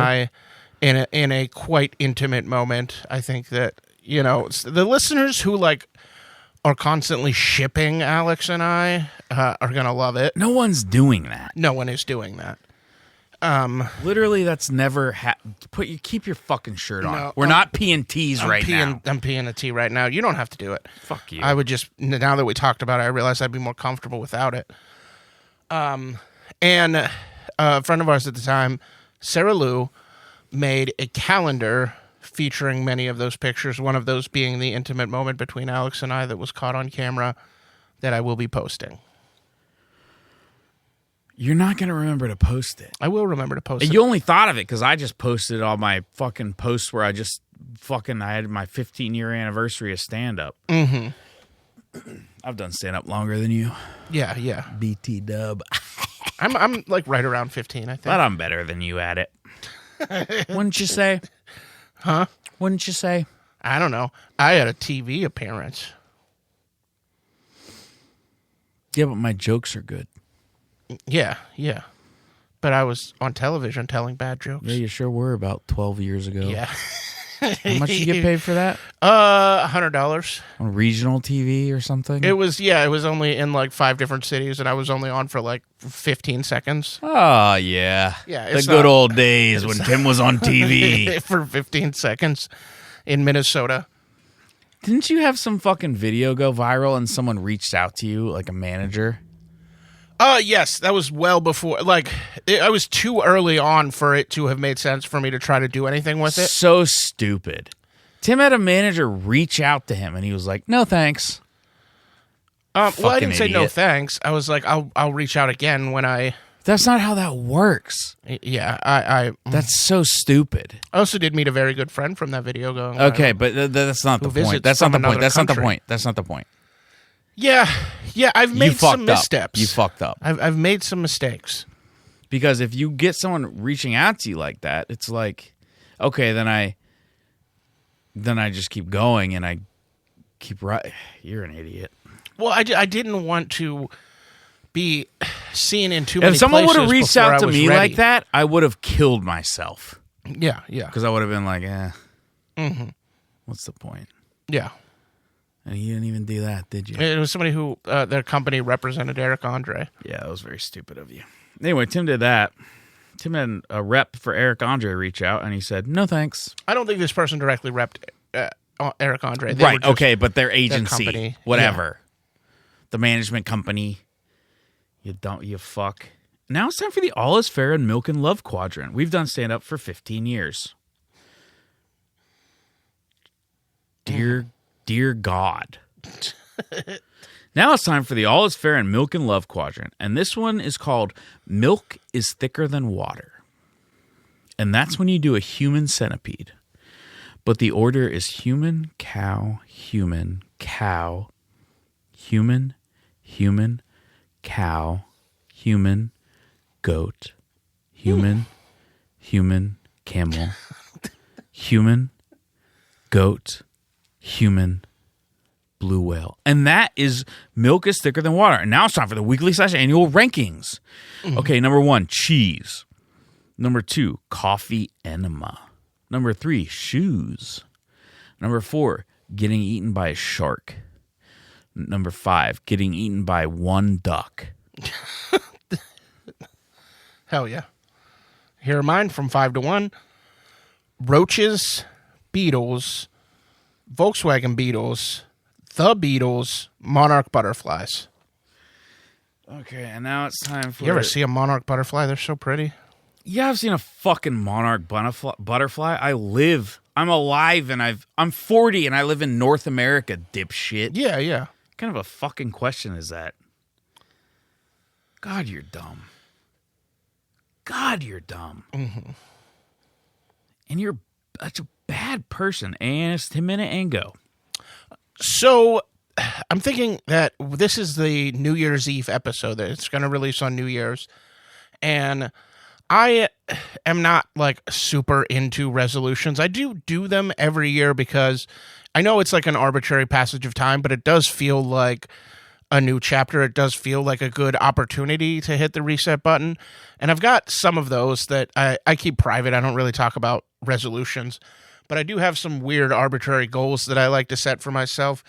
And in the new year, my plan is to watch 100 movies that are released in 2026 so that I can make a 100 best of list. I plan to read 50 books, at least 5 of which will be recommended by Alex, and listen to 25 albums that are released in 2026 because I'm bad at listening to music. What are your goals and ambitions for the upcoming year? What do you, are you on Goodreads? Are you going to set a... Are you going to set? Take it back.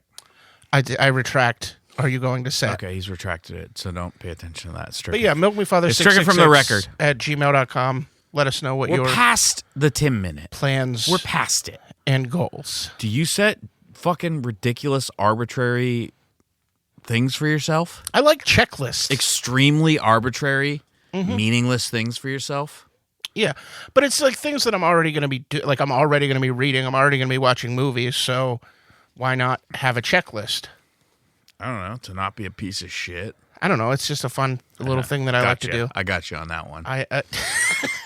You did get me on that one. I really did. Boy, I really did. Oh, didn't I just? And now it's time for the Dick Milk Radio Hour quadrant. Mm-hmm. The Dick Milk Radio Hour was a radio program that aired in the 1930s. And our engineers, thank you, God bless the engineers, have restored yet another clip. Oh, thank you, engineers. And I'm going to go ahead and hit play. The one and only Dick Milk, here to dispense complete and utter justice. Dick Milk and his college-age or maybe late high school senior-age sidekick, Lactose Lad, were investigating the harboring of a fugitive. All right, I think this is the place, Double L. The Canadian Boot Emporium. Let's interrogate this Canuck piece of trash. Hey there, you piece of dog crap! Where is the Baron at? We know you're hiding him. Oh, geez, fellas, what's this about? Yes, it's a boot. You own a boot store. There's a lot of boots. No, sorry, eh? My Canadian accent might be confusing you. What are you talking about? There's no such thing as a talking boot. He's saying about, Double L. Canadians have this northern accent where they talk like dumb idiots. Oh, I heard about that. Yeah, geez. Sorry, little guy. I keep forgetting about my accent. Sorry to confuse you, sport. I'm at least 18 years old and possibly older than that even. Anyways, we are here because we have cause to believe that you're harboring the dangerous fugitive Baron von Fookmilk. Ah, gosh, wow, sorry to burst your bubble, but I haven't heard about no Baron. Not heard one word about it, sorry. Why would you think that? Grime Dick Johnny spotted him here. He's one of our top informants down on Cherry Street. I don't think you really understand how informants work, Double L. You're not supposed to give the bad guys that sort of information. But he seems so nice. Oh, that's just Canadians, eh? I mean, I'm nice. I still don't know what you're talking about. I'm awfully sorry, but it's just me and my employees here. So you haven't seen any Germans? Not named Baron von anything. I do have an employee, but he's called Hugo Love Milk. He's all about milk and all about saying he's not a Baron. Definitely not your guy, sorry. Can you call him out here? Hey, Hugo, these fellows want to talk to you about something. Sorry to bother you, but it seems urgent, eh? It's him! Ah, shucks, you caught me again. Hey, listen, I'm a good guy now. This Canadian idiot has shown me the light. I don't want to pollute milk supplies and commit light murder anymore. I just want to sell boots and say about like a boot. I actually love milk now, if that helps. Well... Double L, he exploded an orphanage. He's gotta do time. The milk thing, though. Look, I know the kids don't have parents to be sad, but it's still messed up. All right, Baron. You've got a mouthful of dick milk again. There's a lot of dick milk. Sorry, boss. I'm kind of sad about this one. You're under arrest, Baron. Oh, gee. Sorry about this, eh? Thank you again to the engineers. We can never say enough about the engineers because they've done so much for us. The way they restore those clips. The engineers. As the year comes to a close, I want to lie with the engineers because of what they've done for this fucking podcast. I want to lie with them. As the year comes to a close, I think it's important to reflect on how much we owe to the engineers. I want to lie with them like Gandhi used to lie with virgins to tempt himself. Yeah. That's a fucked up thing he used to do. Yeah, he did a few fucked up things. He did more than a few. Yeah. I mean, like, the hunger strike thing. Worth learning about. Cool, but... Worth learning about. Yeah. Mother Teresa as well. Oh, well, there's nothing redeemable about her. Yeah. She's straight fucked. She was a piece of shit and a dumbass and didn't believe in God. It's so funny how long she stood as, like, the paragon of, like, kindness and charity and generosity. Yeah, she was a dumb fuck. And then people started finding out who she actually was. Yeah, but she still has a good reputation. Overall, at large, I'd say. Anyway, now it's time for the acknowledgement of gratitude and the spreading of the joy of dairy, which is where we thank you, our listeners, for listening and your continued listenership and your continued support. And we please ask you to spread the good word and give us a review, an actual review with words. We've gotten a few more in the past few weeks, which is great. We love it. We want to spread out the dairy. We want to spread our milk tickles, which is milk tentacles, and we want to get our little fingies into your souls with our milk. And we want to spread it into the souls of your loved ones and to go beyond that and eventually into the center of the world with milk. And that is what we will do with your help. And at the end of the year, I think it's important to reflect. And thank you for your listenership and for telling the friends that you have and plead with you to continue to tell For those them. of you who have gotten friends on board, oh my God, thank you. And thank you for the engagement on and spread your emails and spread and your the fingers. Spread your fingers into your friends of milk. Throw a milk party. Throw a milk party. Now it's time for Shipwreck Corner. This is the SS Eastland. Guess what this one is, you fuck? A ferry. It actually was a ferry on the Great Lakes. It had a career spanning, 15-ish years. And look, I don't have the article pulled up, so I'm just going to be winging it here. But it's a pretty famous one. It is the largest loss of life in a single shipwreck on the Great Lakes ever. Ever. I think it was 1911, and it was in Chicago. And guess how many lives? Just guess. I 3,500. Jesus fucking Christ. You said to guess. 3,500? Yeah, that's way too many, but I didn't have a guess. 844. That's a fucking lot. Jesus Christ. But it doesn't sound so bad. 3,500? I mean, just 800 What the some. fuck is wrong with you? You know how many people died in the Titanic? How many? 1,500. Yeah. Idiot. How many episodes have we done?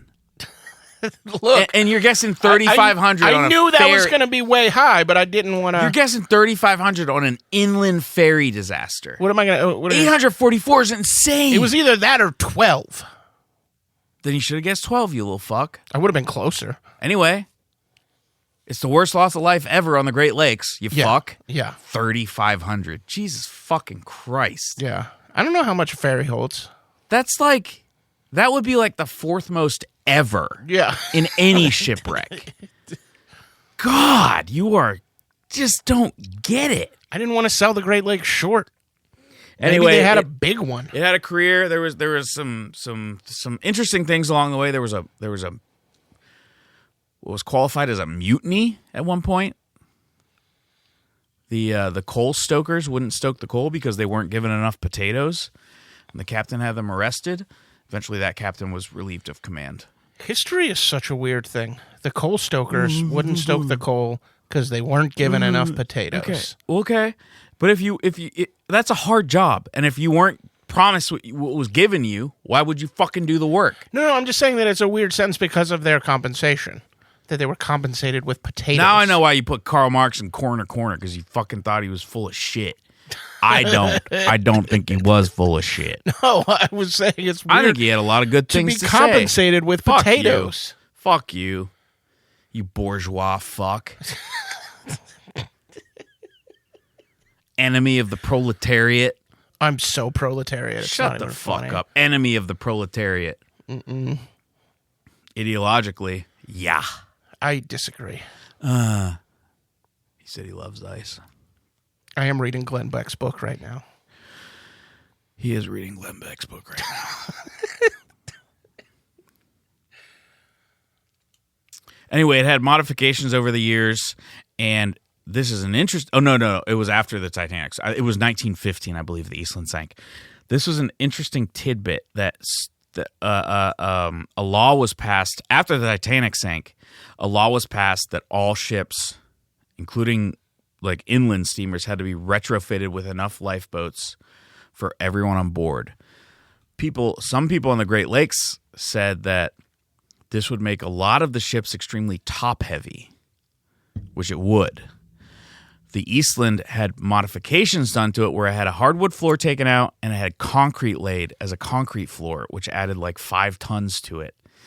And it changed ownership like every fucking like 2 years, it seemed. But the last ownership group elected to, so they could increase passenger capacity, have a full complement of lifeboats, which made it very top heavy. And it had listing issues before, but no one was ever injured or anything. But it was going from Chicago to somewhere in Indiana for I forget the company, but it was a large company picnic full of a lot of immigrant laborers. They get like one fucking nice day a year, I guess. Back then, and we get every nice day a year now. And 20 feet into its journey, it just capsized. Oh, holy fuck. And there was like 2,500 people on board. Yeah, yeah. And it was in 20 feet of water, so it was still sticking out of the water. But a lot of people, it was a really cold day, so a lot of people went below decks to get warm. Yeah. So a lot of them were just trapped under there and died. Yeah, so it's like, had they been on the deck, they probably could have swam back to safety. Yeah, because they were right there. Yeah. But they were trapped. So 844 people died. Insane. Mm-hmm. 3,500.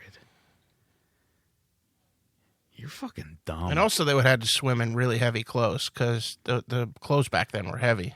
Yeah, but still, that close to shore, people could dive in and rescue, like... Yeah. But not... That's how things work. It doesn't matter how close to shore you are. It depends how the actual thing happens. Yeah, I mean, capsizing is that's a fucking death sentence. If you're below decks, yeah, and you have no time to get out. I mean, it literally was like a minute or something less. It wasn't like a little slow descent like the Titanic. That was the Eastland. Interesting one. There's a lot of ferry ones, like in the Pacific Northwest and on the Hudson River. There's a lot more of those I could do. Shoot us an email. What do you think about Shipwreck Corner? It's never changing. Yeah. Ever. But what do you think about it? That's going to be crazy. NoteMeFather666@gmail.com. To like, you're in a cabin and then all of a sudden you are on the roof of that cabin and like you would have to step over something to get out of the doorway. Well, yeah, that's the thing, because I was, I did the MS Estonia early on, but I just read a second book about the MS Estonia. I've now read 2 books about both the Titanic and the MS Estonia, and it capsized so fucking quick. I mean, not like the Eastland, but like within an hour, it sank.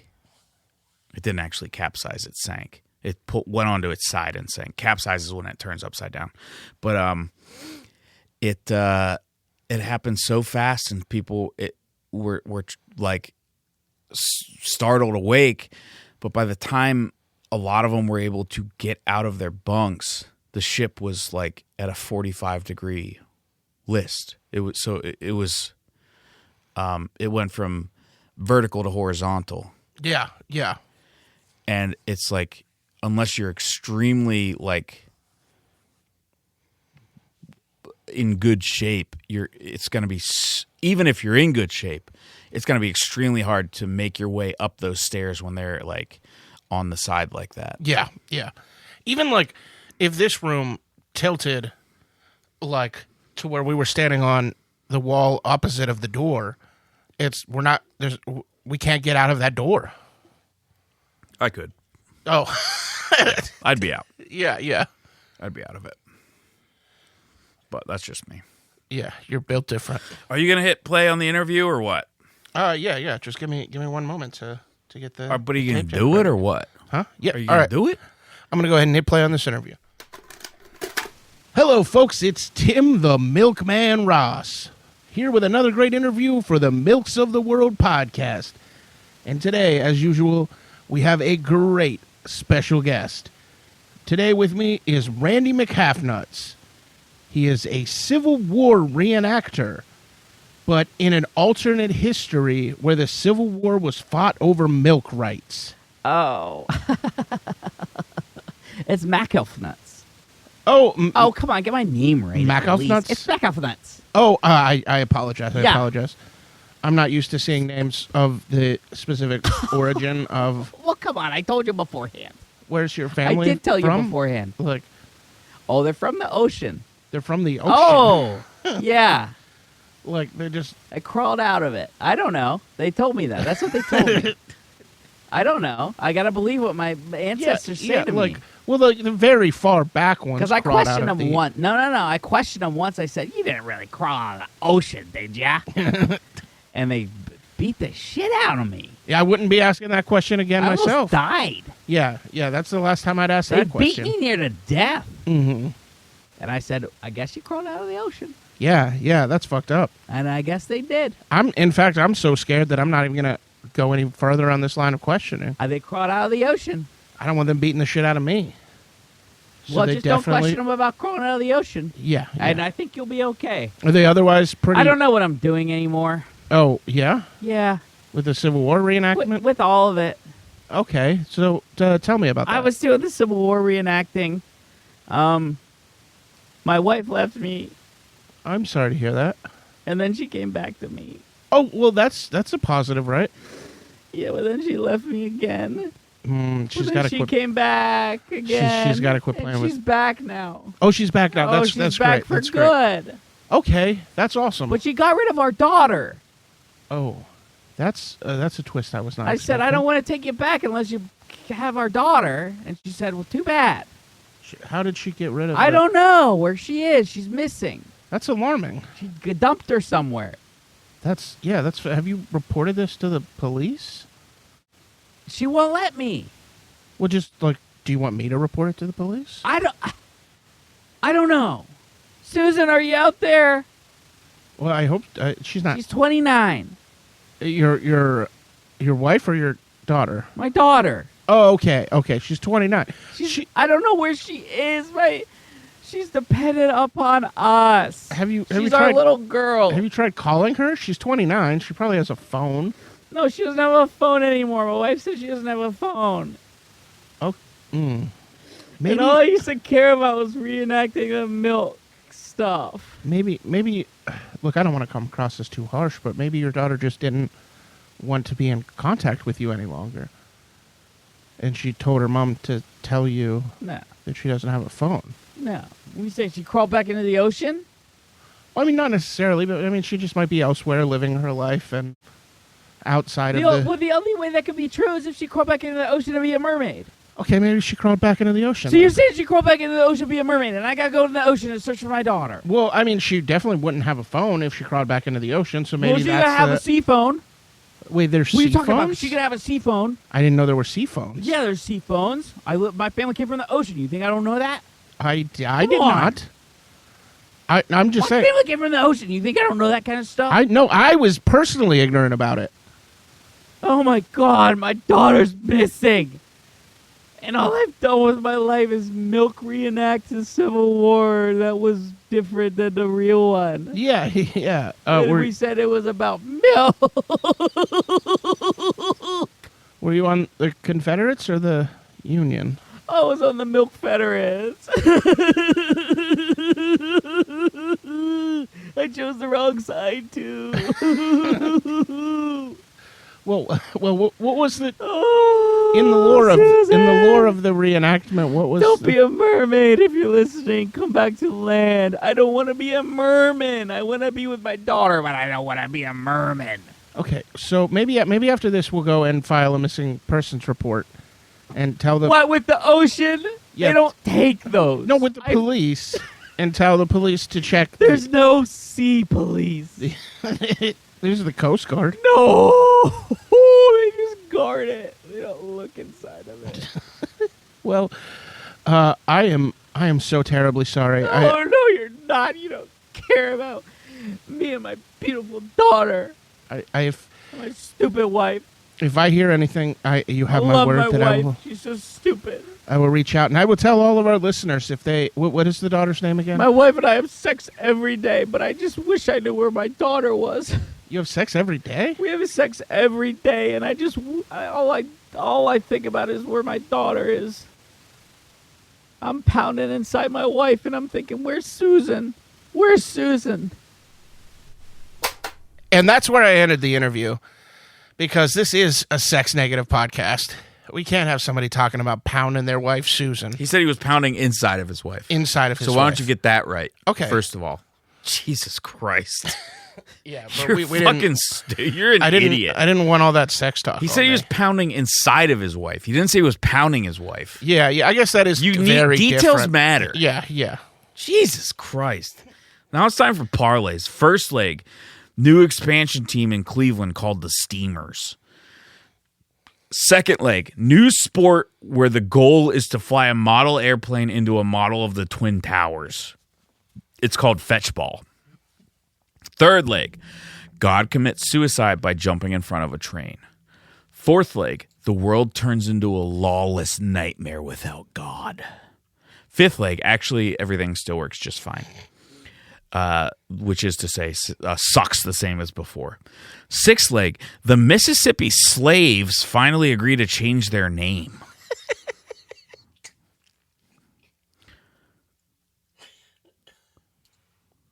Seventh leg, they change it to the Hitlers. Eighth leg, the Hitlers win the pennant. Mm-hmm. Ninth leg, their pennant is revoked because they were for real doing a Boys from Brazil. 10th leg, turns out God was faking his suicide the whole time so he could see how the world went without him because he's a needy fuck. 11th leg, it's a reverse It's a Wonderful Life in that everyone was like, no, actually, we really wish you were dead for real. It fucking sucks that you came back to God. 12th leg, LeBron gets double-double, but it steals an assist specifically. Now it's time for the movie alcove. And it's not a window, it's an alcove. Brief encounter. Vertigo. Now it's dairy time, and it's dairy time. And this segment of Dairy Time is going to be the rhyming game. This is like, if you've played King's Cup or something, this is one that comes up pretty often.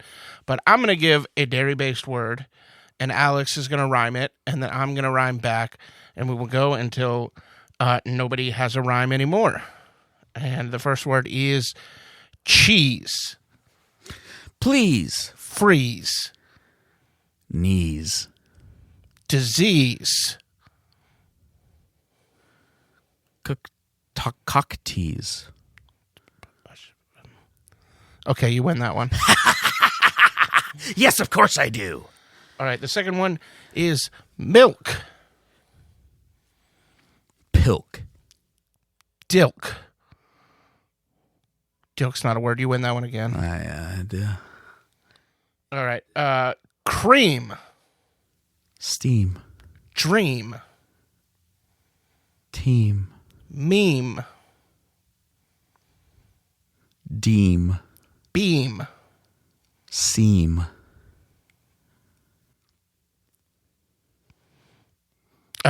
No, yeah, lost. That's what I was going to say. You're such a piece of that's shit. the one that I was going to say. I had it in my head. You're and such a then piece I couldn't of find another shit. one. You won. You won all three. I won all three. I'm so much better than you. Congratulations. And now guess what? It's time for the catchphrase breakdown. Is that milk you're holding? Is that milk you're holding over there, sir? I'm sorry, but is that milk you're holding over there, ma'am? Pardon me, is that milk you're holding? Excuse me, gender non-conforming person. Is that milk you're holding over there? Hey, is that... I will respect your pronouns so long as you tell me what that is you're holding over there if it's milk. Hey, I don't want to be too forward, but is that milk you're holding over there? Okay.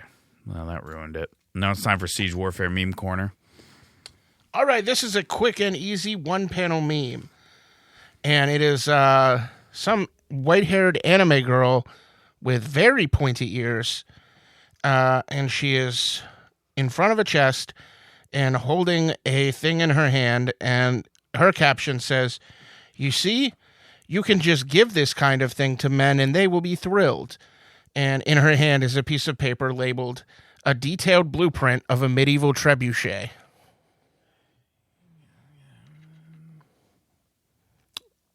Yeah. It's just, the word just says a detailed blueprint of a medieval trebuchet. Give me a second. Yeah. Glamp. Talk about the meme more, idiot. Yes, that's what I intended to do. Alex is No, you stretching didn't. his No, you legs. No, I'm as I fucking talk plugging about my the computer meme. in. I don't recognize the specific anime this is from. When we post it, if you know the anime, feel free to let us know. Yeah, he won't remember to post it though, so don't worry about it. I will.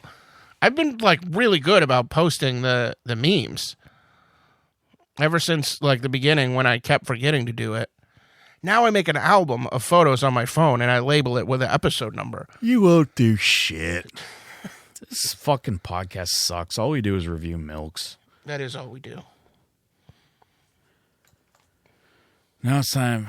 I don't know. C? Okay, I'll take it. Technically passing? Yeah. It's whatever. Fucking try harder. That's fair. Maybe look up a battering ram or something. I don't know. Yeah. Maybe get back to roots. Get back to basics with siege engines. Yes. That was part of the intent of the last couple. You fucker.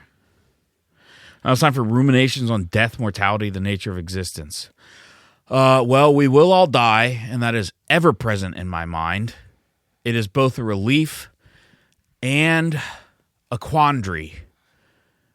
Because what the fuck does any of this mean if we just... Anyway, this is a Milk Review podcast, and that's all we do. That is all we do. And also ruminate on death, mortality. Well, no, it's just no, we don't. As part of the milk review. Well, no, we don't do that. Oh, we actually never do that. I am mistaken. It's just a milk review podcast. What's going on with you? And now it's time for oh god, it's another ad read. We make it easy to do at home. We just send you the kit and you do the rest. With Bye Bye Birdie, we'll take care of the hard part. You do the easy part. No subscription needed. At Bye Bye Birdie, we strive to achieve the best in customer satisfaction. So if it doesn't work the first time, you can send it back to us and we'll send you a new kit, no charge. These are suicide kits, by the way. Bye Bye Birdie cyanide boxes, the best in death. Oh, now it's time for milk facts. Fact: the soul is stored in the urethra. Fact: Jerry Seinfeld sometimes gets himself confused with Jerry Sandusky. Fact: the worst movie ever made is Front Door Tim's 4. Just people named Tim entering doors. Fact: music is for the weak. Fact: dairy cows can produce 125 pounds of saliva a day. Now it's time for one kindness and one harassment. Here's my kindness. I drove up here again. I drive up here all the time. Yeah. I'll be driving down next weekend. I'll be driving there next weekend. That's my impression of you. I'll be driving down next weekend. That's my impression of Tim. Here's my... I drive down next weekend. Here's my harassment. Shut the fuck up. I just touched your hand with my sock.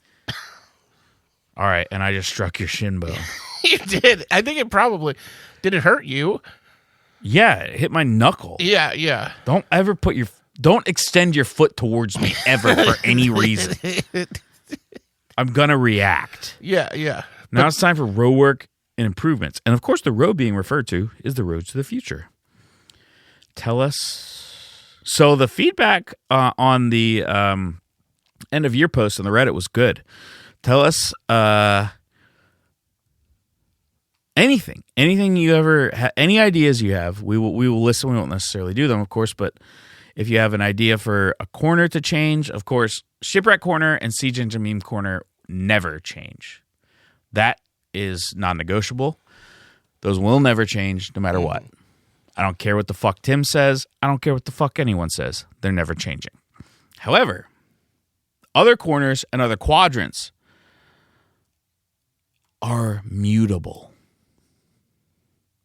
They are ever changing. So if you have an idea for also bumper sticker corners never going away. So, okay, actually 3 of the corners are totally fixed. But there's one corner, which is the corner. If you have any ideas to replace that, or if you have any ideas to replace any of the quadrants, I think at this point, Dick Milk Radio Hour quadrant's staying. Yeah, unless you have an idea for maybe a different old radio show.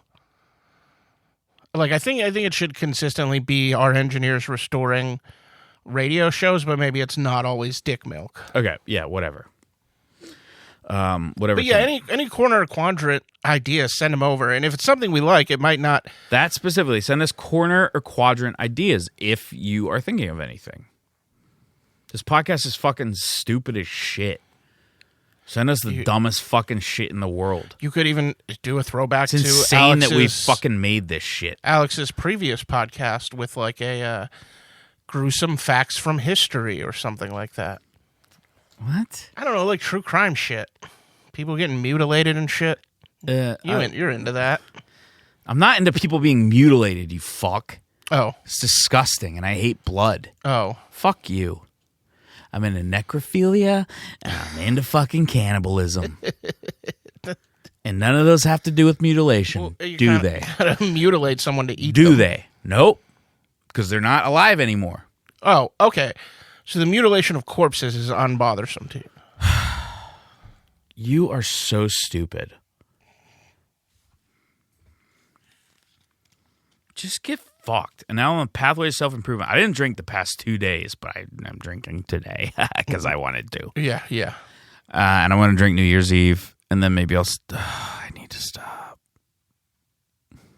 But things have been a little bit on the upswing, where I went into a real dark place a few weeks ago, 2 to 3 weeks ago. Ooh.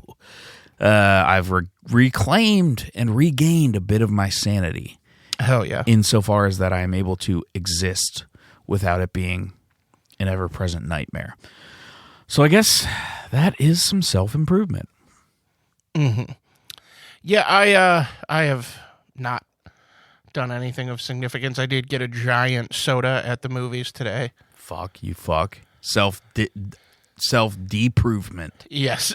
Self-degradation. I did, I forget that, like, Cinemark, I normally go to a different theater where the large is still a very big cup, but not as big as, like, Cinemark's is gigantic. He fucked up. He's a dum-dum. And I drank most of it. That was a little bit of a dum-dum. Also a little anxious, because that was a lot of, I got a cherry Coke. I gave you all the stickers on your fucking water bottle, didn't I? Yes.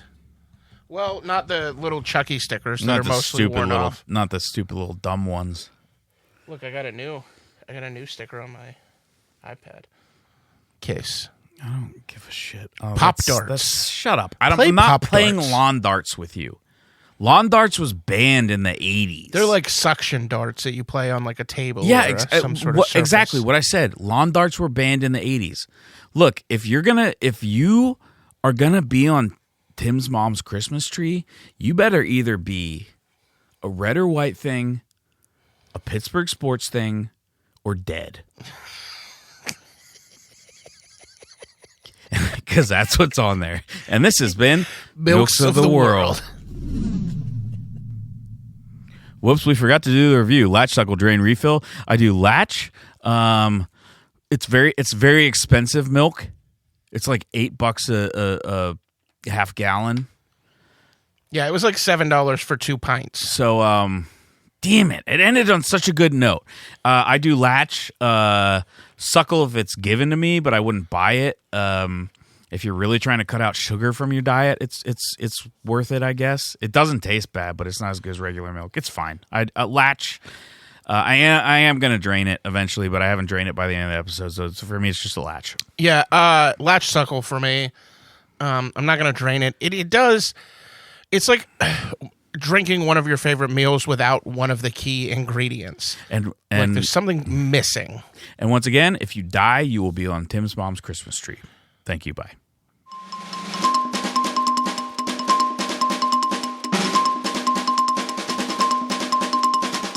Good luck and good milk.